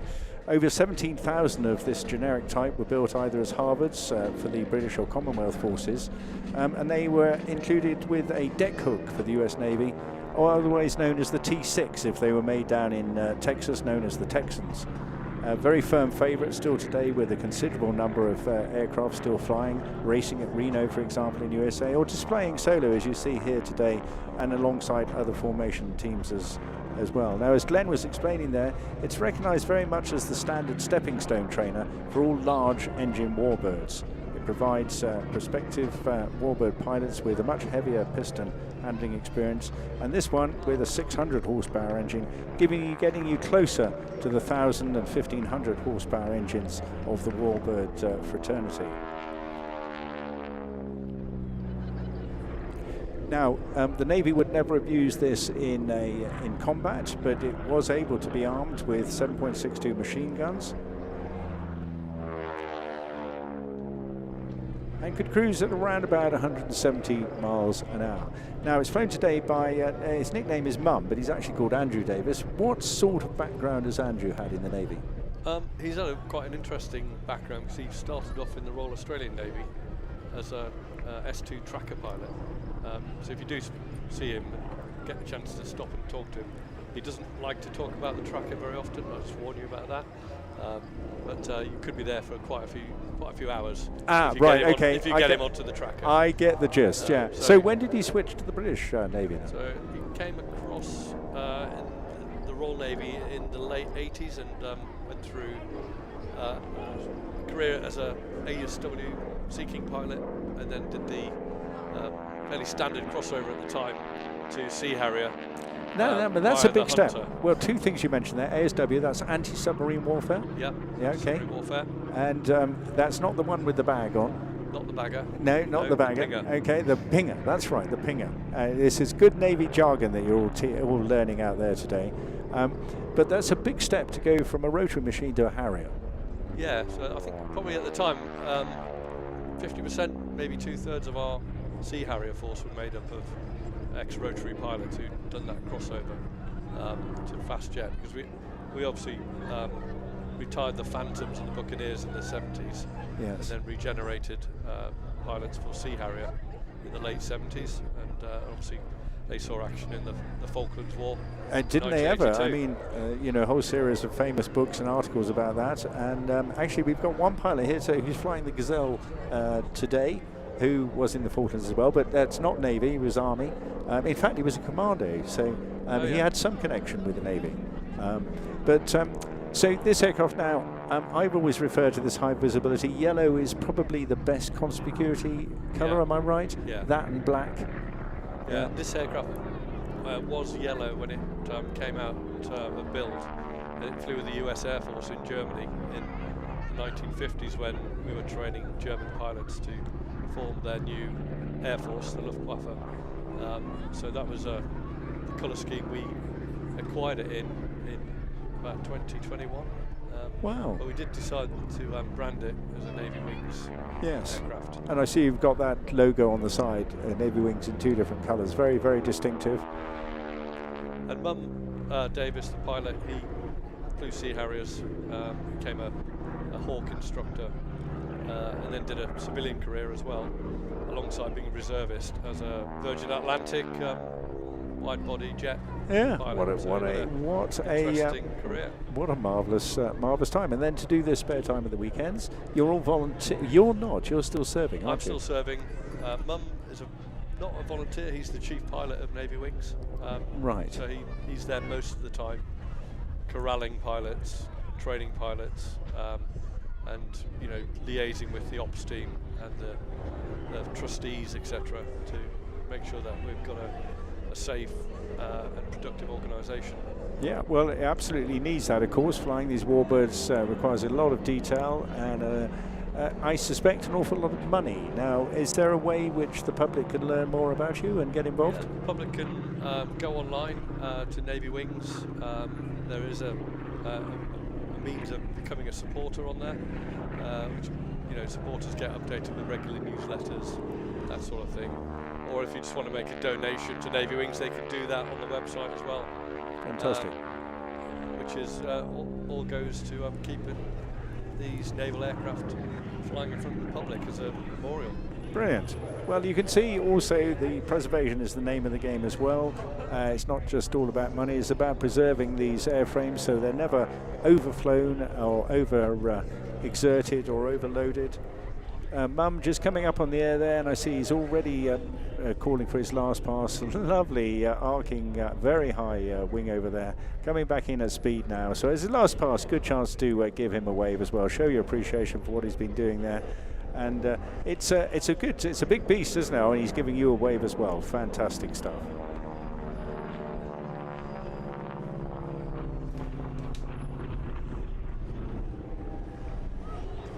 This particular aircraft, originally built in 1954, ordered as part of, as Glenn was explaining, the Mutual Defence Aid Programme to train pilots to help establish the new West German Air Force as part of NATO.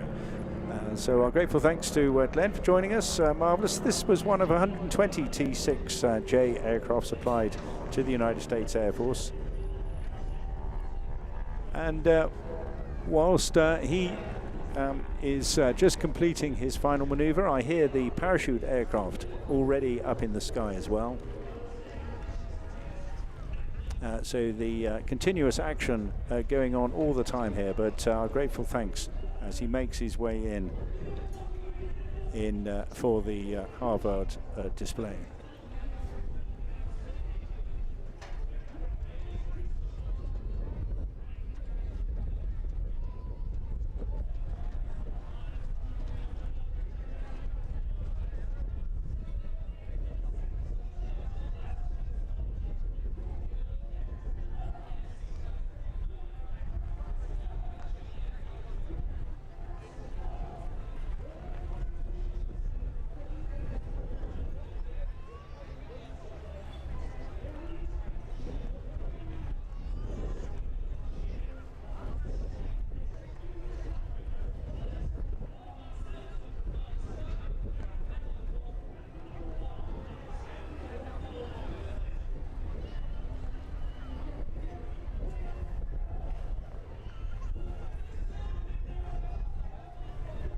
And there, touching down safely, is Andrew Mum Davis, as he's known colloquially to the Navy chaps, bringing in the Harvard. We'll be seeing him shoot off a little bit later on as well to take it all the way back to Royal Naval Air Station Yeovilton.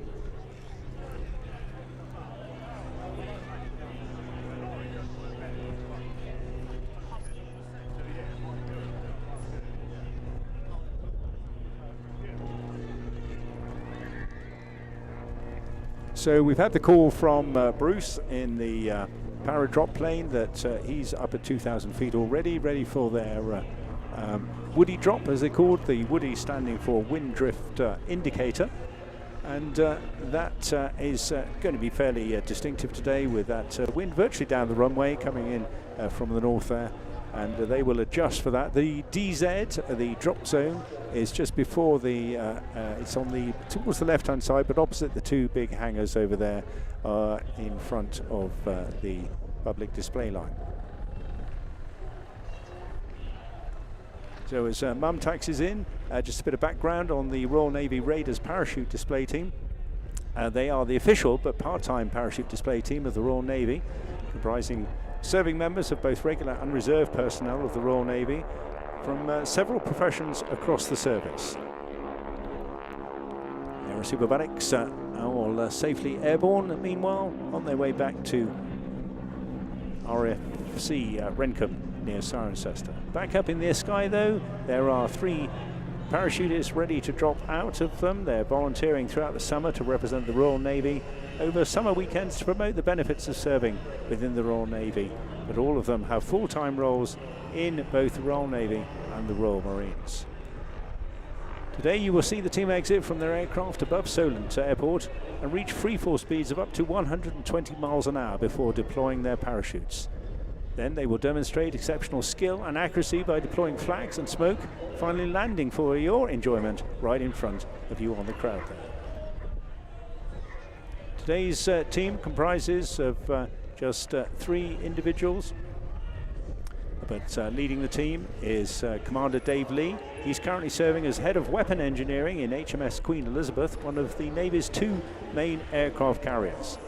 Dave is the officer commanding and the team leader. He's been on the team for 20 years. When he's not at sea, he spends his time leading the team. Today he will land first, flying the white ensign of the Royal Navy into the pitch.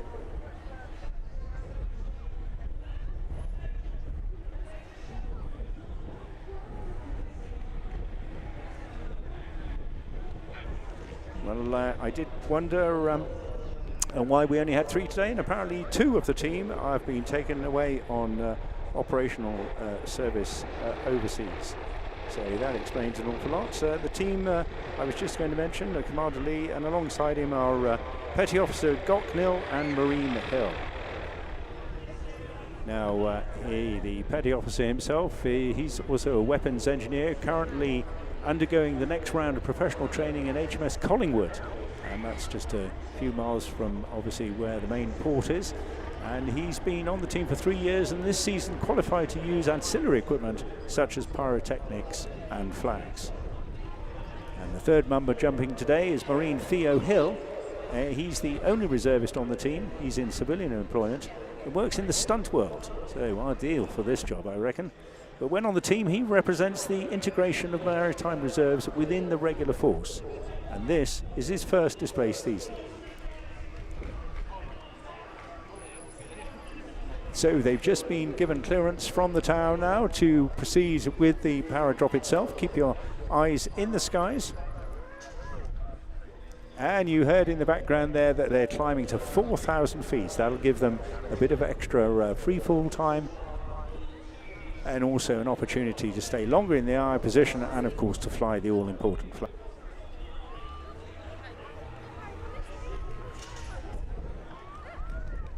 On landing, the team will remove their equipment and present themselves for a lineup, and I'm sure you'll all give them a marvellous reception.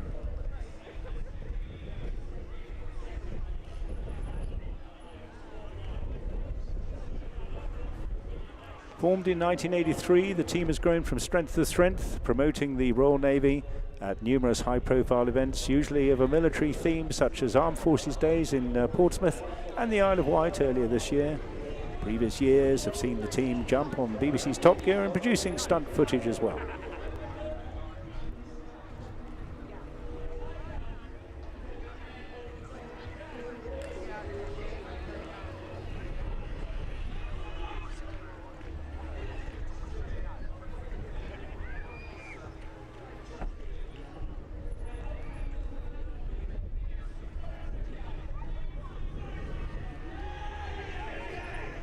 So this is not the first time the team have jumped into the Solent Airport. They've jumped into numerous events here, including VE75, and I remember that myself as I was working on the same event, and they regularly use the airfield to take off from numerous displays on and along the south coast. Like all other displays, this team, no different. They have to train at the beginning of each season in order to remain safe for public displays. They go for an intensive camp. I know many of them go across to Florida, and it sees them landing in ever smaller areas, with each training jump finally culminating in achieving landings within 5 meters of the cross on the ground. Well, I'm listening in now. They've given clearance. They've just been wanting to stabilize the aircraft. He'll be up as close as he can to the cloud base.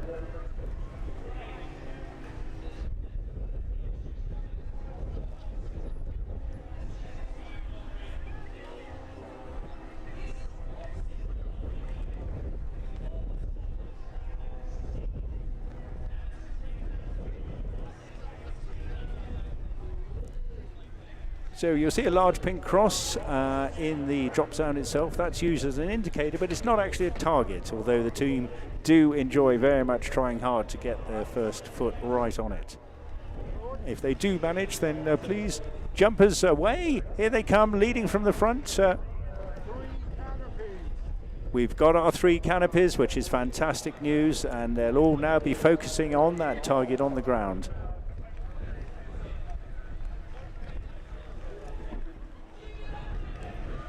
And that is Bruce there, just confirming that all is well in the aircraft as well. He's clearing away from the area now to give them all the airspace they can, whilst they continue to stabilize their flight down and pinpoint with an aim to be as close to that cross on the ground as possible. You see the aircraft they used today was a Cessna 206. That's on hire from Skydive Langer in Nottinghamshire. And they support team activity throughout the whole year. The pilot today, Bruce Buglas, is also working on other displays as well. Himself also a flight director. Very busy airspace to fly any aircraft in around here, with the main Southampton airport and other airshow restrictions around the south coast. If you want to meet the guys later, they will be packing their parachutes in and around the crowd on completion of the display. All looking very stable now at the moment. And of course, don't forget, there are serious careers behind each of these individuals, and a great opportunity as well to get the youngsters in your family an opportunity to learn more about the careers of the Royal Navy. So here comes Dave Lee now with the white ensign and looking very, very close to the cross indeed. A really top job from Dave there. Do give him a huge round of applause there. An excellent bit of accurate parachuting.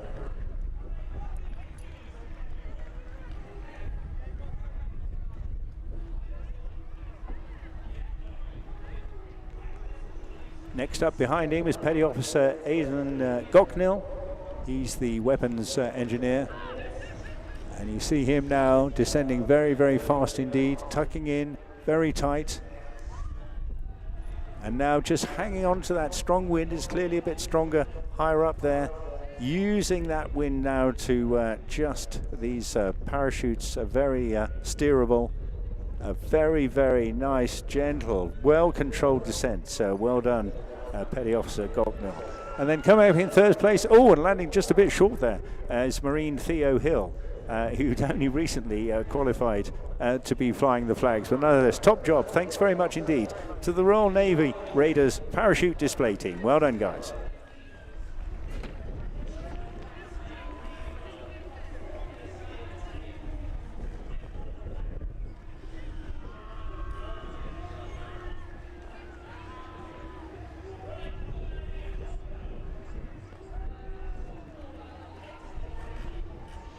Well, there'll be a short spell now whilst they pack up and get them organised before we go on to our next aircraft.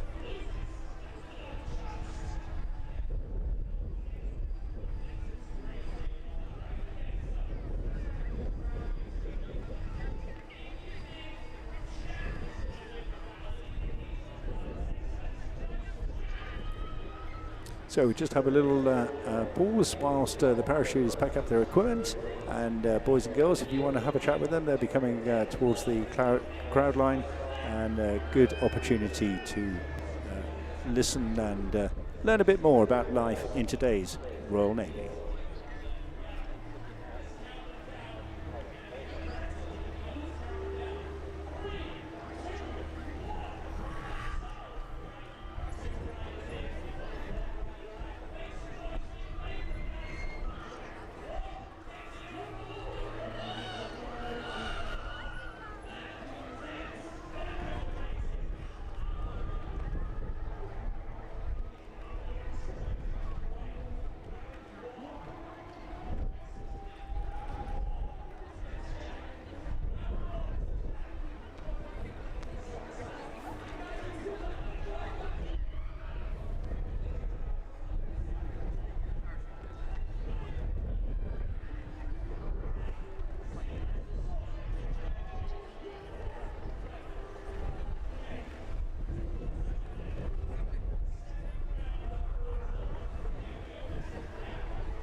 Wonderful sounds, Bill Withers there, but I'm just catching up now with the program. The parachutists, having completed their parachuting a little bit earlier, means we're just now getting the other aircraft to performing this afternoon to start up a little bit earlier, and we keep that going because we've still got a good hour's worth ahead of us yet with the Sia Marchetti and Paul Freeland. The Solent Gazelle, that'll be flown by Andy Wellesley today.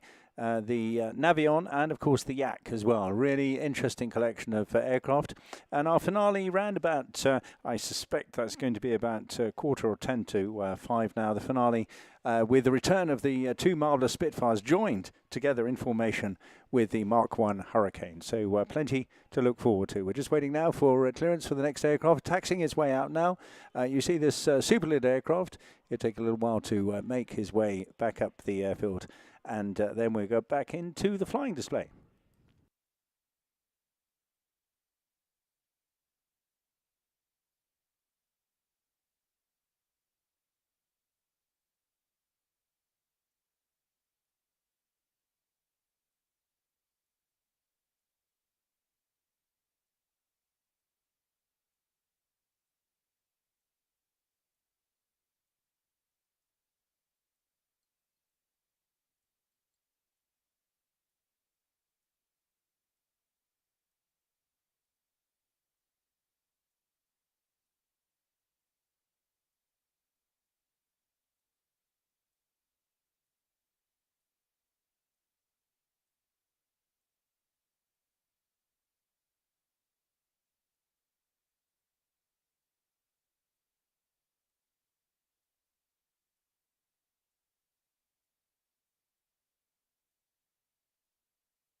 So we're just clearing the stumps out of the way now, and you can see what marvellously short takeoffs they require. Very little distance required, very light aircraft, very agile. And next up, we're hoping to launch Paul Freeland in the lovely, speedy, it's a really slippery little aircraft. This is absolute delight and a pleasure. And it must bring him an awful lot of joy.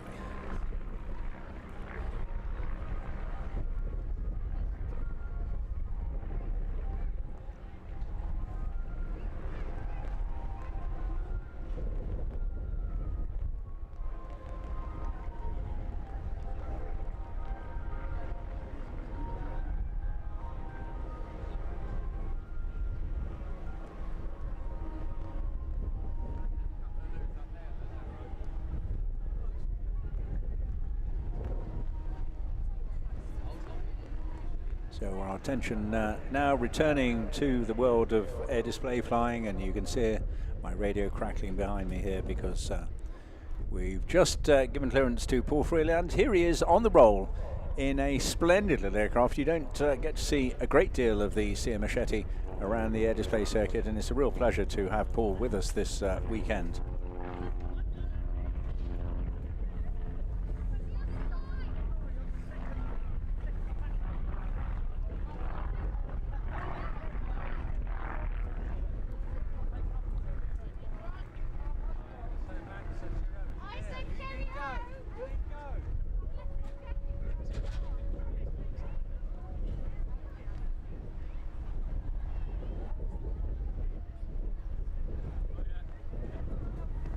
So the CM Marchetti, this is an SF.260, now underwritten by the company Leonardo, an Italian light aircraft, commonly marketed as a military trainer, but also an efficient and able aerobatics aircraft as well. It's got lovely lines, great visibility, super little comfortable cockpit.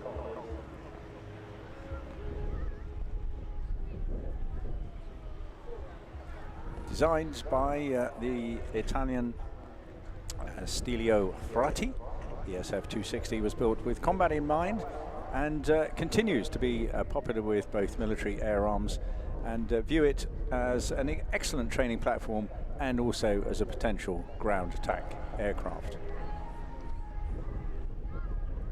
Production originally performed by the Milan-based aviation manufacturer AVR Milano.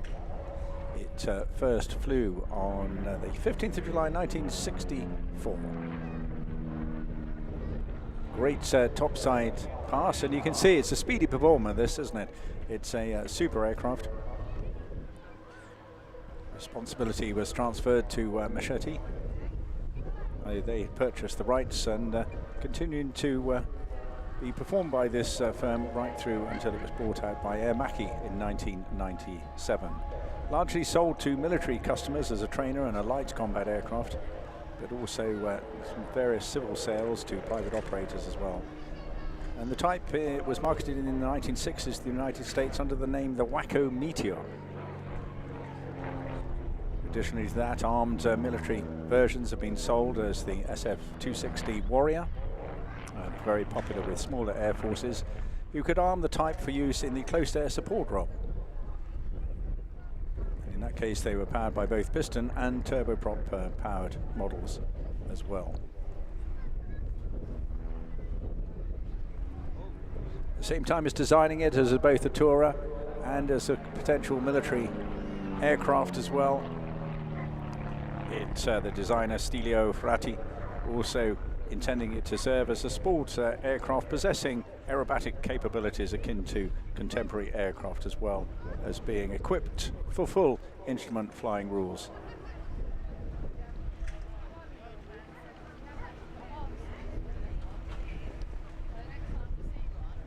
Primary users: the Italian Air Force, Libya, Philippines, and the Belgian Air Component.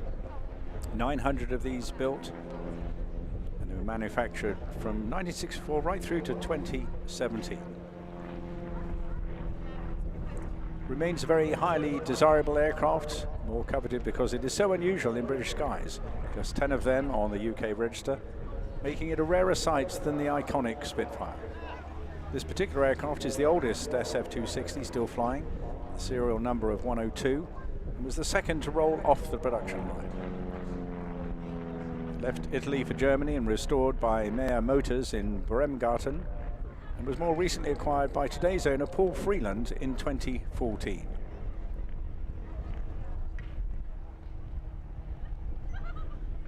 This particular aircraft first flew in 1966, has the distinctive feel of being a vintage Ferrari, with the acceleration to match and a smart red and white paint scheme with matching red trim on the charcoal leather seats. And you can almost imagine Enzo Ferrari himself zipping around Europe in one of these very aircraft.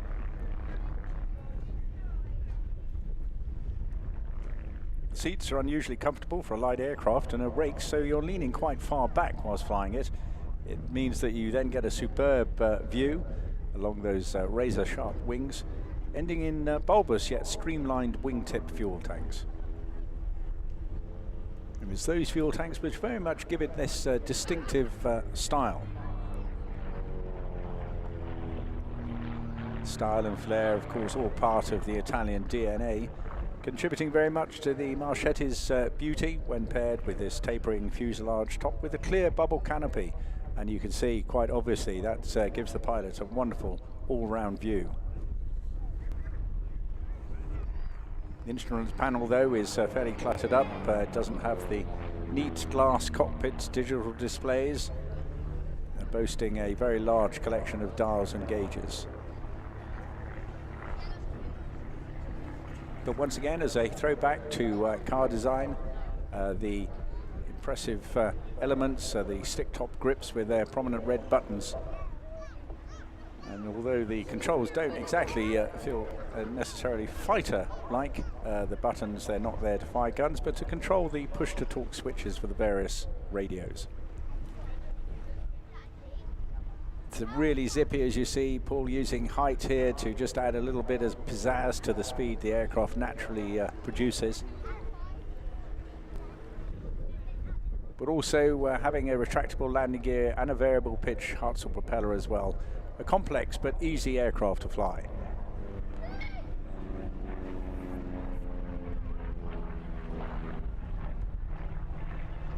It's very stable naturally, and whatever attitude you select, including turns and carving, the graceful maneuvers that Paul is putting it through today.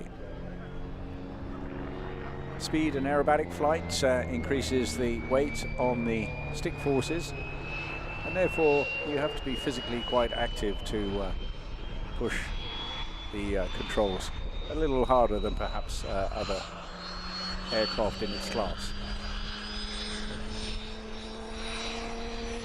Other aircraft in front of me winding up now, the Gazelle just lighting up its turbine.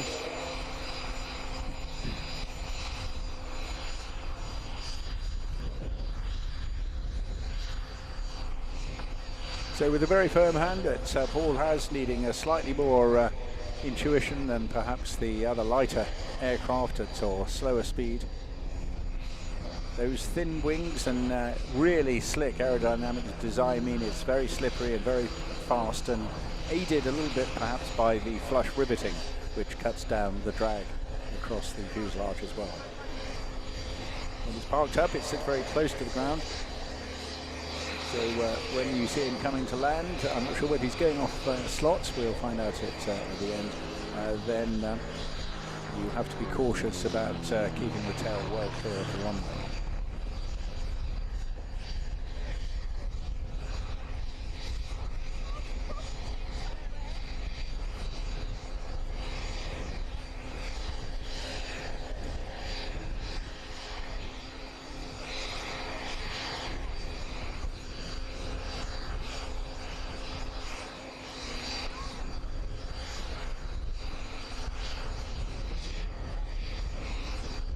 And that was Paul just signing off there a little bit quicker, but a lovely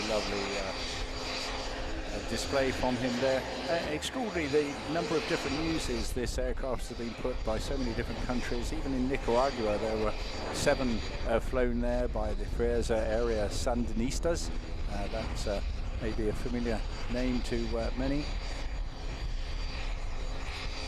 and they got theirs from Libya, used in a counterinsurgency role against the Contras, but also in pilot training. 2 batches of SF.260s were delivered to Rhodesia in 1977 as well. Flying teams went around the world looking for equipment as a result of the embargo that was in place, and they were used for light attack duties and escort of convoys. Sri Lanka also had 6 delivered to them in 1985, used primarily for pilot training, but also brought into the government's effort to subdue the Tamil Tigers during the conflict that raged there for many years. And then in 1990, the Turkish Air Force also placed an order for 40 of these aircraft. 6 produced in Italy, and then 34 produced by the TAI, the Turkish Aerospace Industries in Turkey, under license. And then finally, right at the tail end of its production line, at 1997 Paris Air Show, the Air Force of Zimbabwe ordered 6 of these aircraft, becoming the first operator of the new version of the model. And there we have it, unique aircraft into this weekend's flying display, and a real pleasure to see it here in the hands of Paul Freeland as well, a great supporter of all things air display. As Simon Tinning gets airborne in his North American Navion.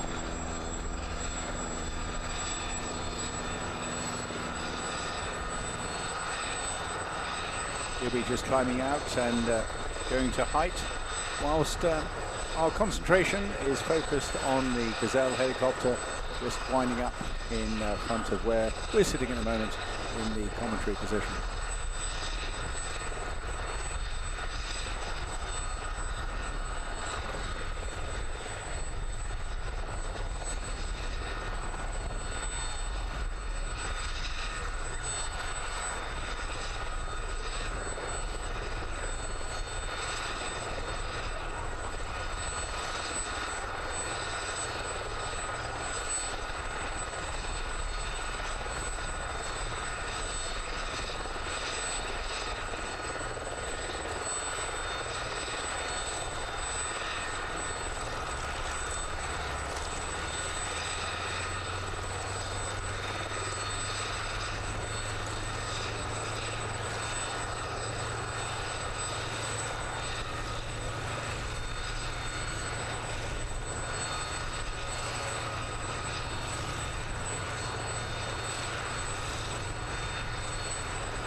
So as Paul Freeland taxis back in, we'll no doubt see him get some fuel and then disappear a little later on. Our concentration now moves to the Gazelle.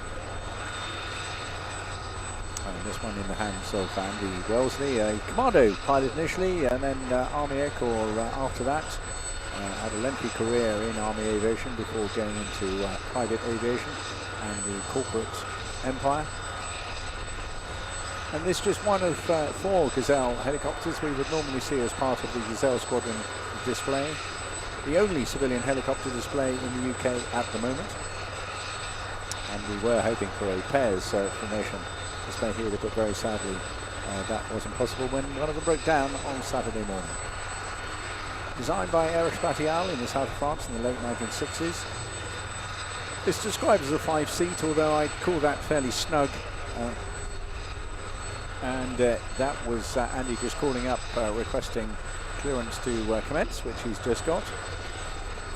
And it was used in all 3 services for pilot training, battlefield observation, light transport, reconnaissance. And in the case of the British Army, it was used as an air observation post and that is all about directing artillery fire onto enemy positions, and the pilot was required to pass the information of where the shots landed, and it's a skill set that is still practiced today by all pilots supporting any battlefield.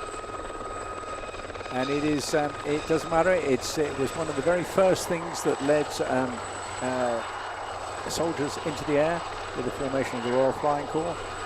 It takes us right back to 1910 and a series of battle exercises on Salisbury Plain when Army aviation was effectively launched by Winston Churchill, and right through to today it is the one thing that has retained a significant feature in all military flying.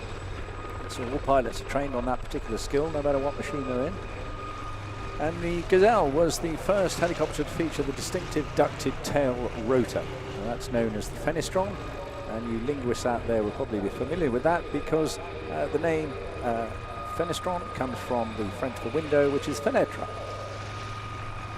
You'll see just taxiing out behind him John Wendover in the Yak 52. He'll be displaying shortly after Simon Tilling completes in the Navion.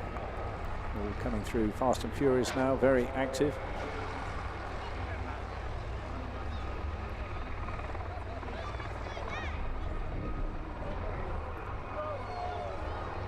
Gazelle has a cruising speed of 164 miles an hour and a maximum speed of 193, and still holds the record as the fastest single-engine helicopter manufactured to date. And they're a very good sporting downwind departure from Andy there. And we were just reflecting early this morning, both he and I are very much involved in aviation back in the Falklands, although I wasn't there. I was actually in Northern Ireland at the time, but Andy was one of the first pilots to get into the air with the Commando Brigade during that particular conflict. The team themselves, they're based at Lanmead Airfield near Wantage, predominantly made up of ex-Army Air Corps, Royal Marine and Royal Navy pilots, but very lucky to have additional volunteer crew who give up their time throughout the year to assist in bringing these wonderful aircraft around the aviation circuit. All made possible by very much their benefactor and owner, Falcon Aviation, and always presented in immaculate condition.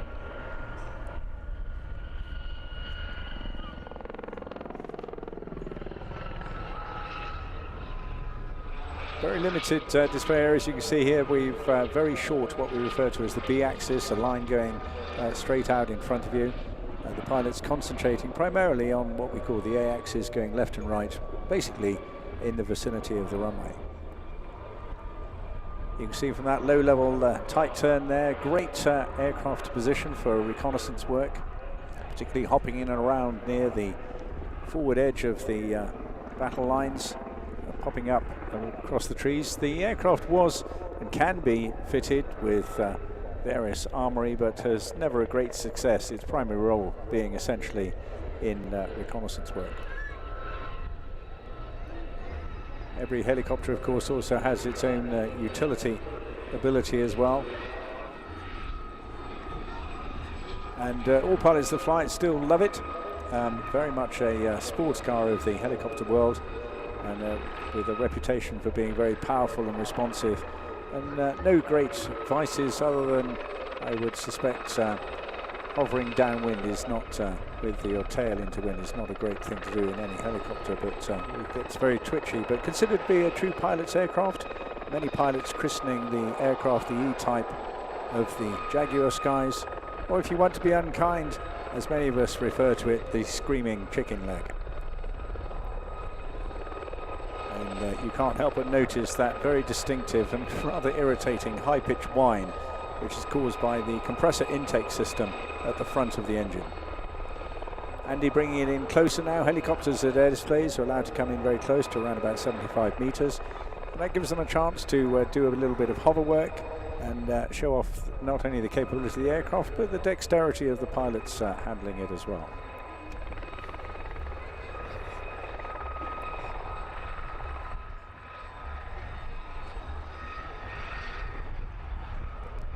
This particular aircraft is an ex-Empire Test Pilot School from Boscombe Down, an HT2.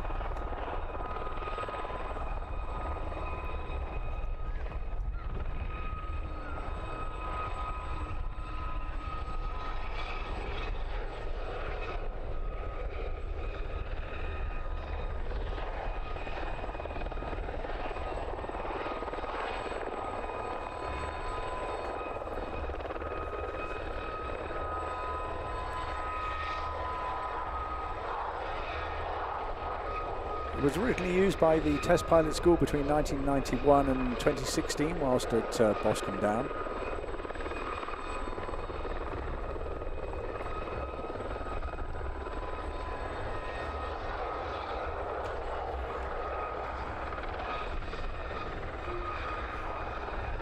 So you already know, in the hands today of Andy Wellesley, a retired Lieutenant Colonel in the Army Air Corps.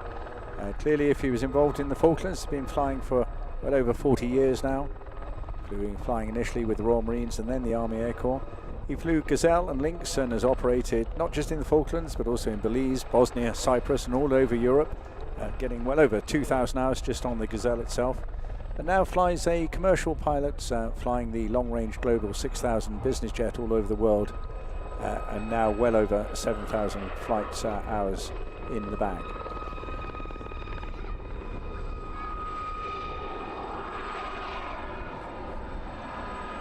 Yeah, and you'll see now that this distinctive mark of the Boscombe Down test helicopters, the little probe on the front end there, and that of course is designed essentially to do detailed measurements of aircraft movement very, very accurately indeed.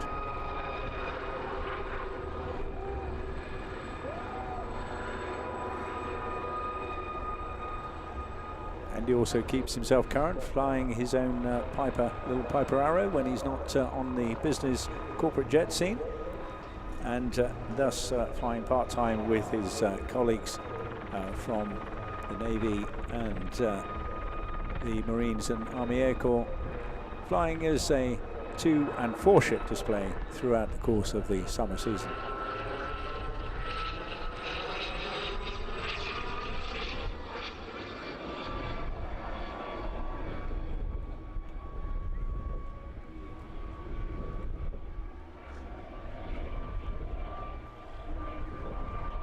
All the aircraft they have represent different modes.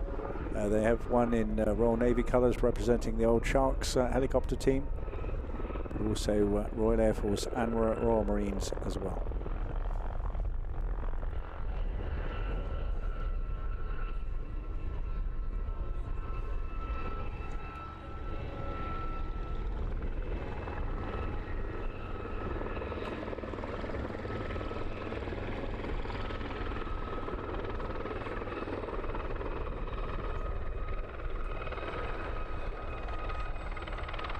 Coming towards the tail end of his display now as Andy reverses in a transition rearwards. Just give you a little nod there, nod to say farewell. You can give him a wave if you like here. We obviously can see you through that very open observation cockpit that he's got.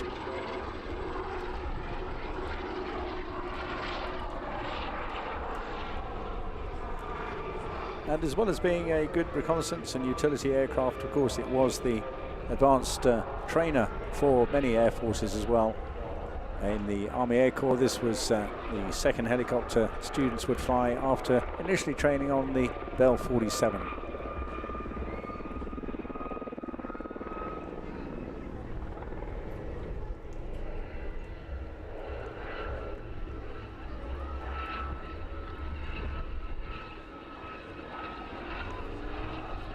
And now for something coming up very shortly we don't see very often, and that is the Navion.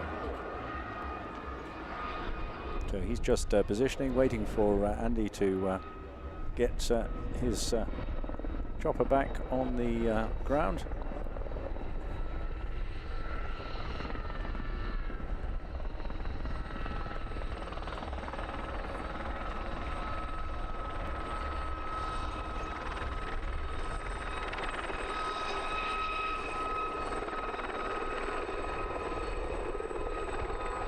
Very sporting display there from Andy. Well done. Super. Well, we've still got some interesting aircraft heading your way. Coming up very shortly, I mentioned the Navion. After that, the Yak 52 you will have seen taxiing out a moment ago. And then, of course, our finale for the entire weekend is going to be a return of the wonderful Spitfire pair in synchronized display flying with the Hurricane Mark 1, which flew solo a little earlier on.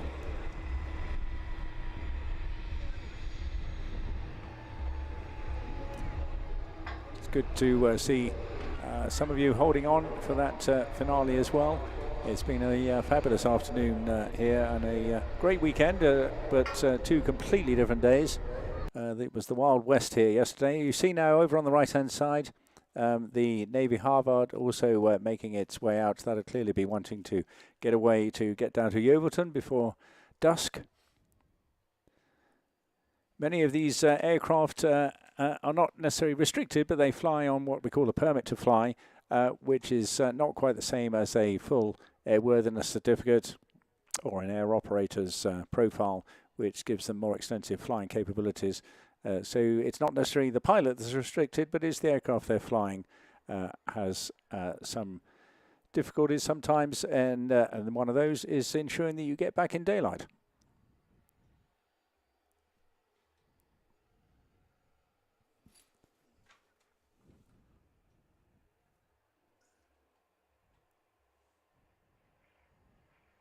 So all is on track.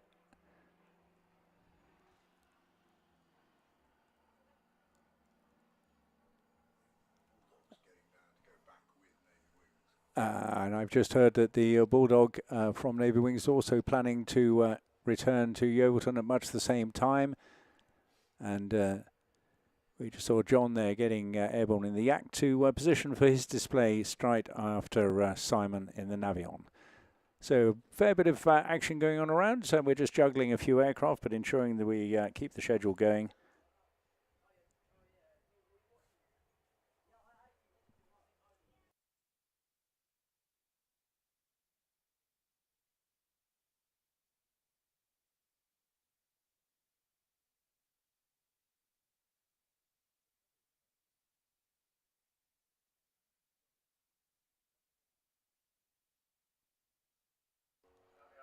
There goes the Bulldog, and I hear on the radio behind me,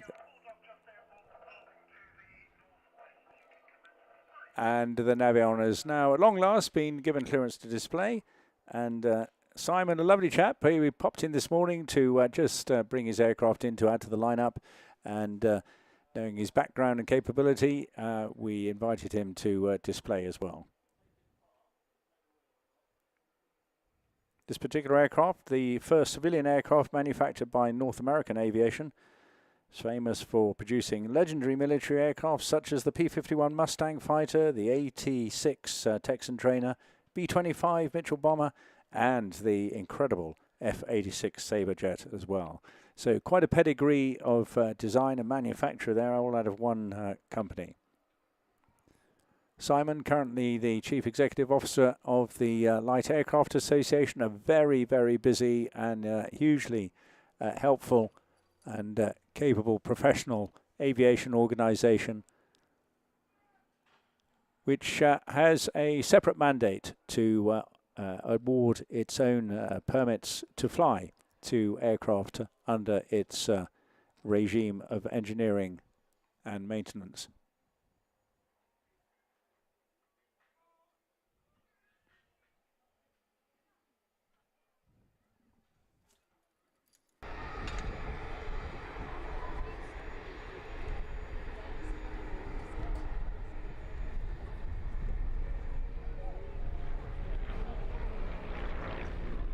And here he comes. And agree, it's a very, very different, very quiet aircraft in actual fact.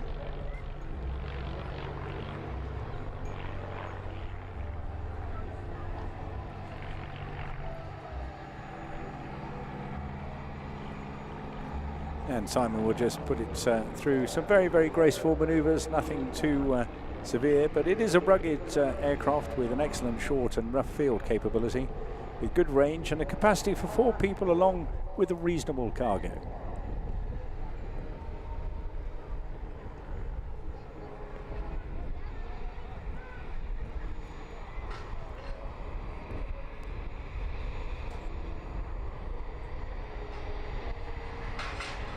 Simon describes this aircraft as an absolute dream to fly, like all aircraft built by North American.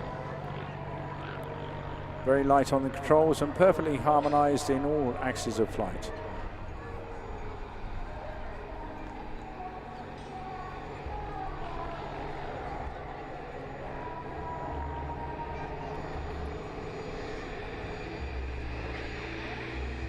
surprisingly very attractive to the civilian market as well, but also catching the attention of the US Army that was looking for a flying pickup truck for liaison duties such as just moving personnel and light cargo.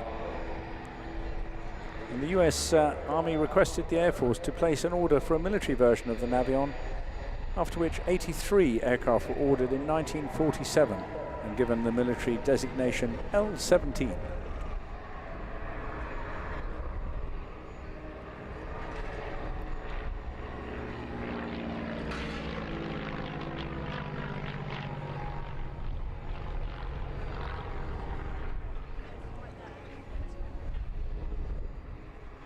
With developments rapidly increasing, and of course the military effort requiring more modern and faster aircraft, North American sold the Navion design and tooling in July 47, along with about 60 uncompleted aircraft to Ryan Aeronautical, the famed producer of the Spirit of St. Louis, as well as World War II trainers such as the PT-22 Recruit.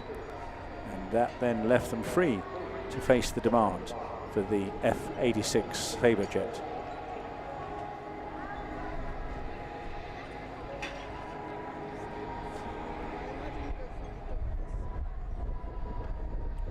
This particular aircraft was built by the North American company at Miners Field, Los Angeles, and now actually itself LAX, Los Angeles International Airport, in 1946, and is one of the first off the production line.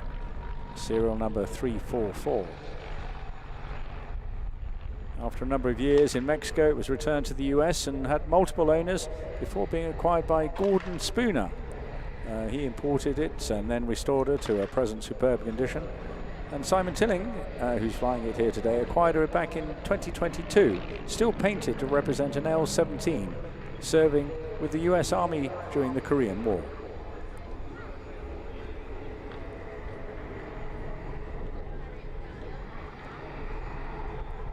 Simon, a terrific supporter of all things aviation, very much lives and breathes it when he's not running the LAA business.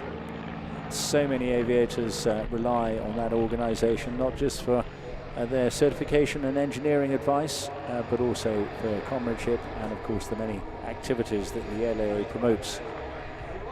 And that includes engagement with the CAA on all things airspace, but particularly also the future maintenance of airfields in the United Kingdom.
Well, I think Simon's really enjoying himself here this afternoon. It's absolutely gorgeous conditions to be flying around in, and this a very delightful, light, very nimble and flexible aircraft. You can see it makes the perfect tour. Lots of room in there for a couple of friends and also a bit of baggage as well.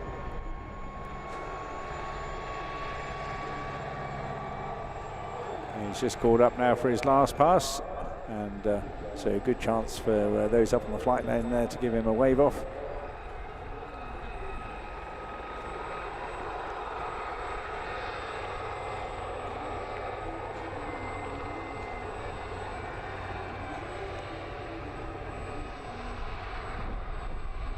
and they're giving you a wave as well. Really, really lovely stuff.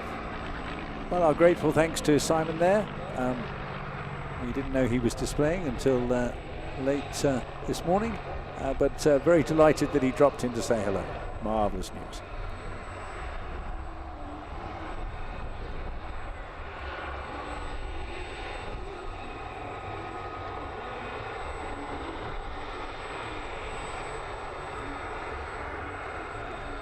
Well, now we change genre a little bit.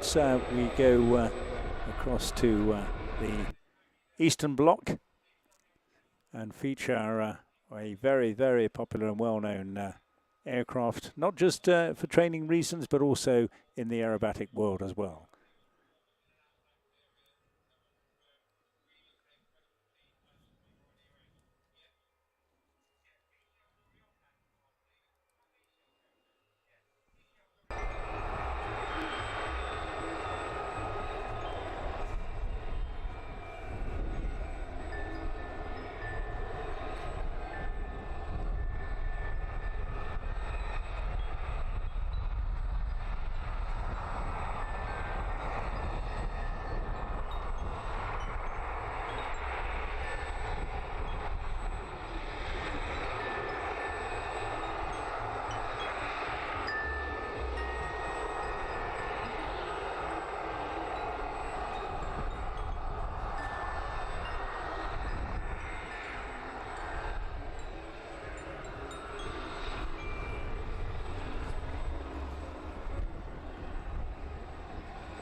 So whilst we wait for the Yak to reposition, the Harvard just gets airborne on its way back to Yeovilton.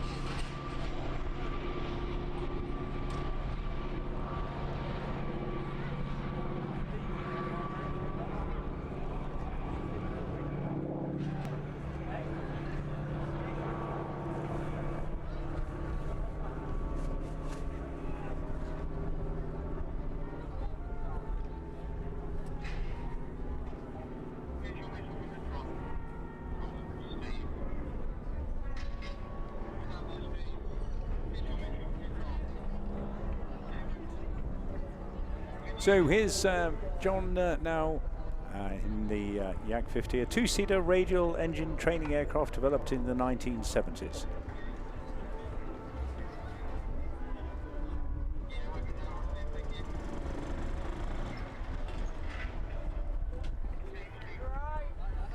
Not quite with us yet. I heard the engine behind me, but I thought he'd gone over the top. But there we go. Won't be another few minutes.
So we've got the yak now clearance to commence, and he is running in and will be with us very shortly.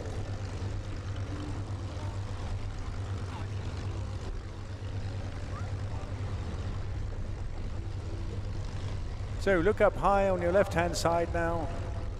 Here we've got this wonderful two-seat radial engine training aircraft. It was developed in the 1970s, and the first flight of this aircraft was 1976. Designed by the Yakovlev Design Bureau as a primary trainer for military pilots in the former Eastern Bloc countries of Europe. 1,800 of these were constructed for the primary purpose of serving the main training organizations. 13 air forces operated the aircraft in the late 1970s. The last operator to train their military pilots was the Hungarian Air Force, who retired their last examples in 2015.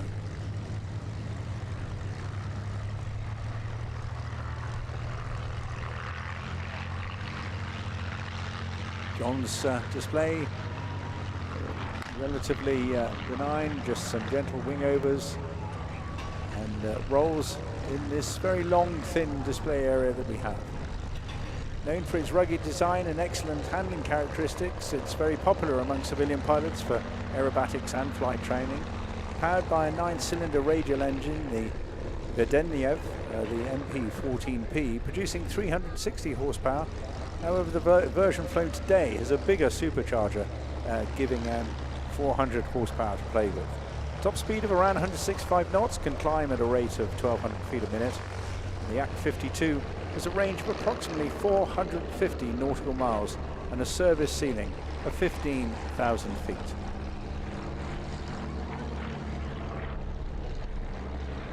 The aircraft is stressed to +7 and -5 G, which is a good band to work in, as most pilots without any G suppression equipment can certainly operate, but even 7G is actually quite demanding, and I doubt that anybody will want to fly very much at -5G anyway, so I doubt that that is exercised too frequently.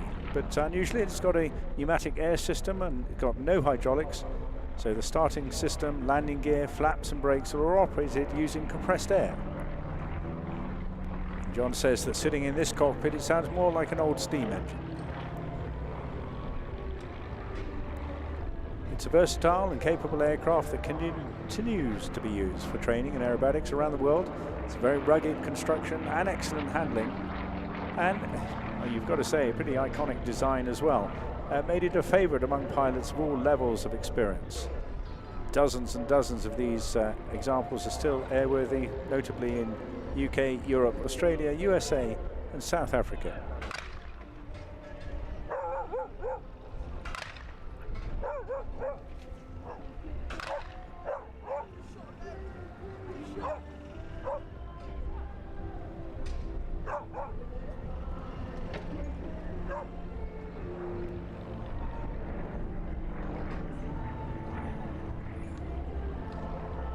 This particular aircraft you see today, G Yachts Yankee Oscar Tango Sierra, was built in 1991 and served in Romania, training their student military pilots throughout the 1990s and into the early 2000s, before it was retired from service and sold to the UK in 2003.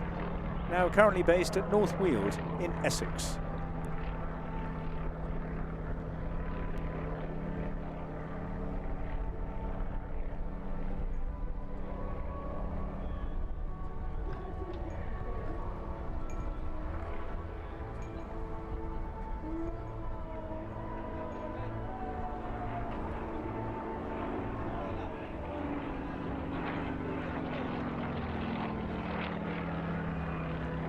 Flying the aircraft today, John Wendover loved aviation since he can remember, and growing up near Biggin Hill, of course impossible to avoid it. It's their very famous airfield.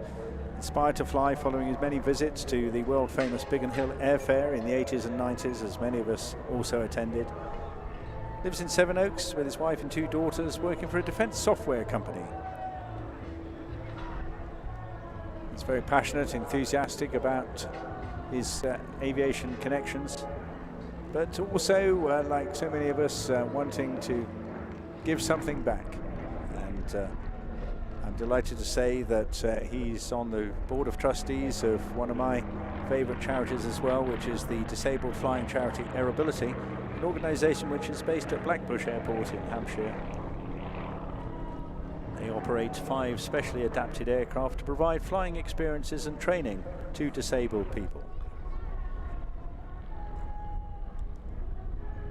They fly around 800 people per year, inducing the magic of flight to those who they thought could never handle the controls of an aircraft. It's a marvellous experience, and if you have any needs in that direction, I urge you to get in touch with them, because many say, well, if I can fly a plane, then what else can I do? And as a result of our association, and we've certainly been involved in that, so getting on 20 years or so now, John's bit of one-upmanship. We both met a very famous Apollo 11 astronaut known as Buzz Aldrin, still with us, would you believe, on this planet. And he's still minded to invade Mars as early as possible. But John managed to get him airborne in his yak, and a day he'll never forget. And you just probably picked up the call behind me here that as John comes towards the end of this lovely display, it's absolutely delightful, particularly in this light, in his yak, and a day he'll never forget. And you just probably picked up the call behind me here that as John comes towards the end of this lovely display. It's absolutely delightful, particularly in this light. It's a wonderful photographic evening we've got out there, catching this aircraft against the declining sun, and also being picked out against the darker clouds as well. I think it's going to set fair for a wonderful finale. Topside pass now from John. He'll be taking a little peek down there just to see if you're still watching it.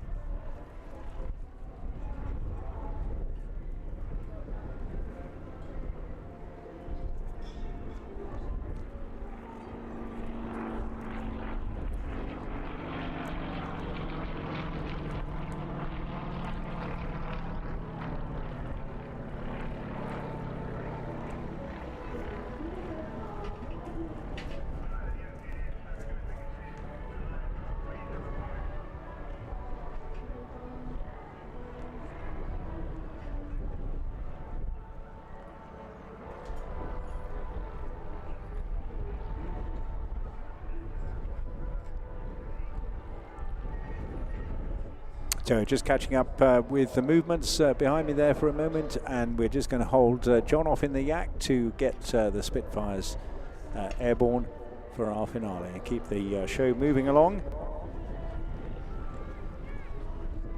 And I think that's going to be a lovely end to what's been a pretty rock and rolly couple of days, but an absolutely magnificent ending this afternoon in delightful weather, and just perfect, and a great and very eclectic collection of aircraft here displaying for you as well.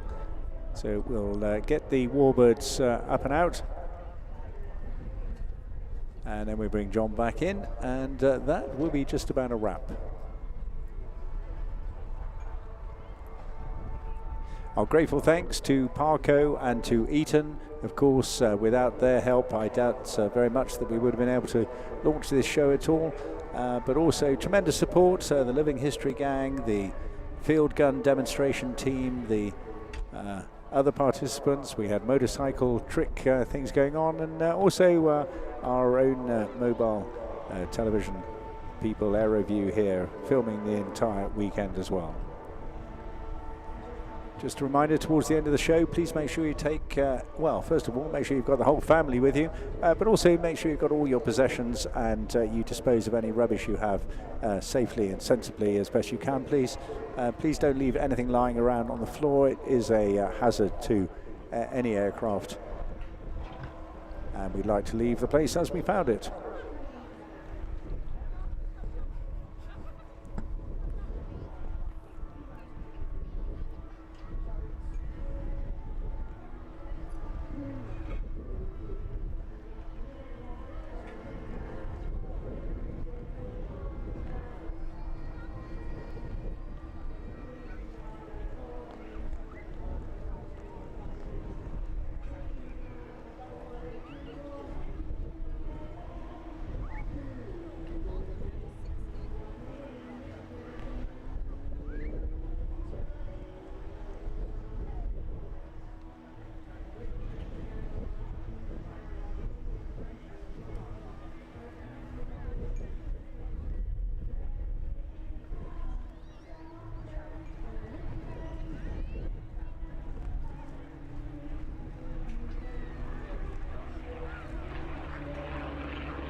So we hurry, and Spit 1 getting airborne now, one more Spit to go, and then we're all set to bring the Yak back in and get ready for our finale, which I think we're just going to sit back and enjoy this afternoon. We've heard the stats, we've talked a lot about Spitfires this weekend and the Hurricane. It's a beautiful evening with the sun dipping down, and we'll just enjoy them for what they are. Wonderful, venerable and deeply historic and important aircraft to sign off what's been a tremendous second day of this third iteration of the Lee Victory Show.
Well, it's wonderful to see a good few people here with us for this finale this evening, and I hope you're going to really enjoy this. We're not going to say a lot. We've already waxed lyrical about the prowess that these marvellous machines have and the deeply rooted history.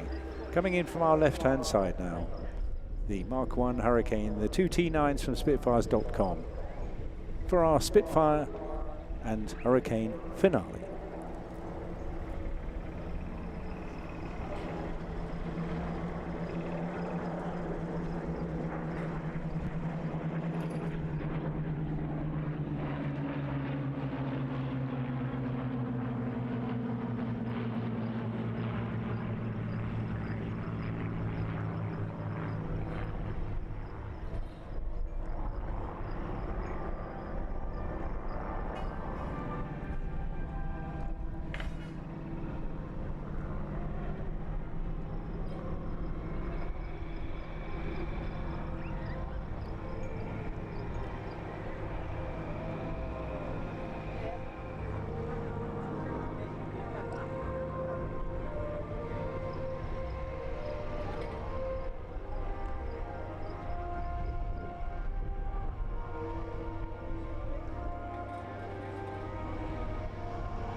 I certainly hope you're enjoying this, an absolutely sublime end to a perfect day.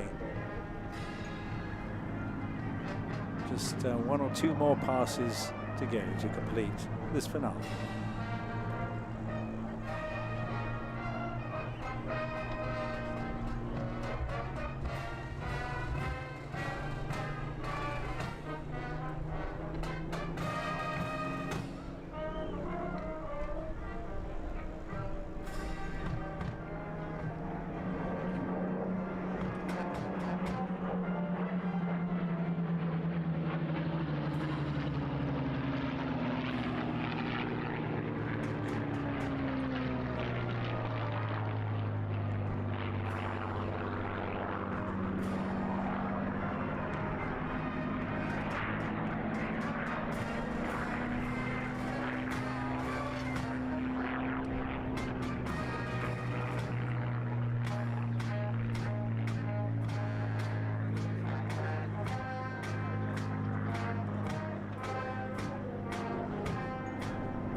And now for the final pass, the last of our finale, the last element of this fabulous weekend here at the Lee Victory Show. With our grateful thanks to all the pilots and participants. For those of you out there, do give these wonderful guys a brilliant wave off as they give you a topside pass for their final finale.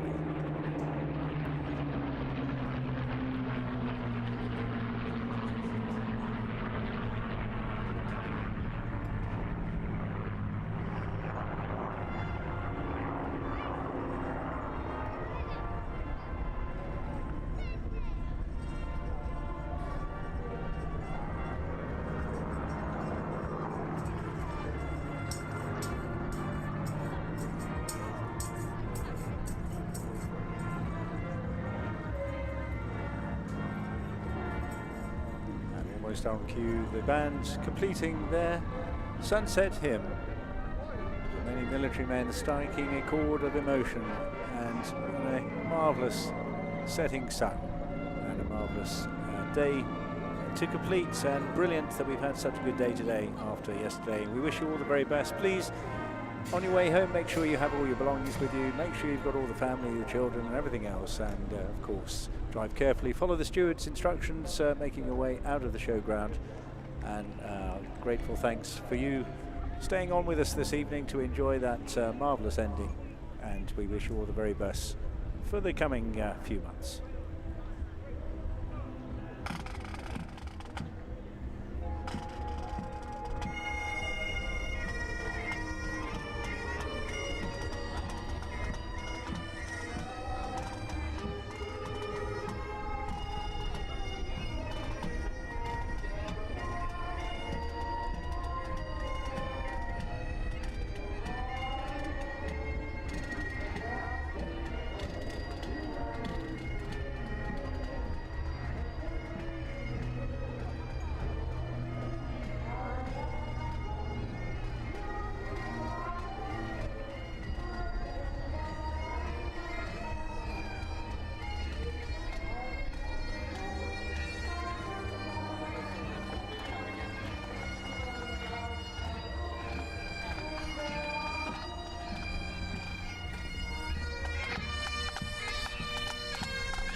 Should we go down into the stream finish and then we'll pat this down in a minute?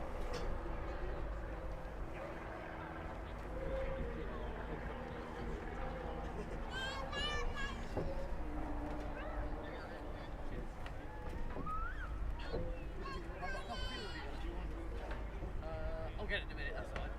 I can do, actually, yeah, go on.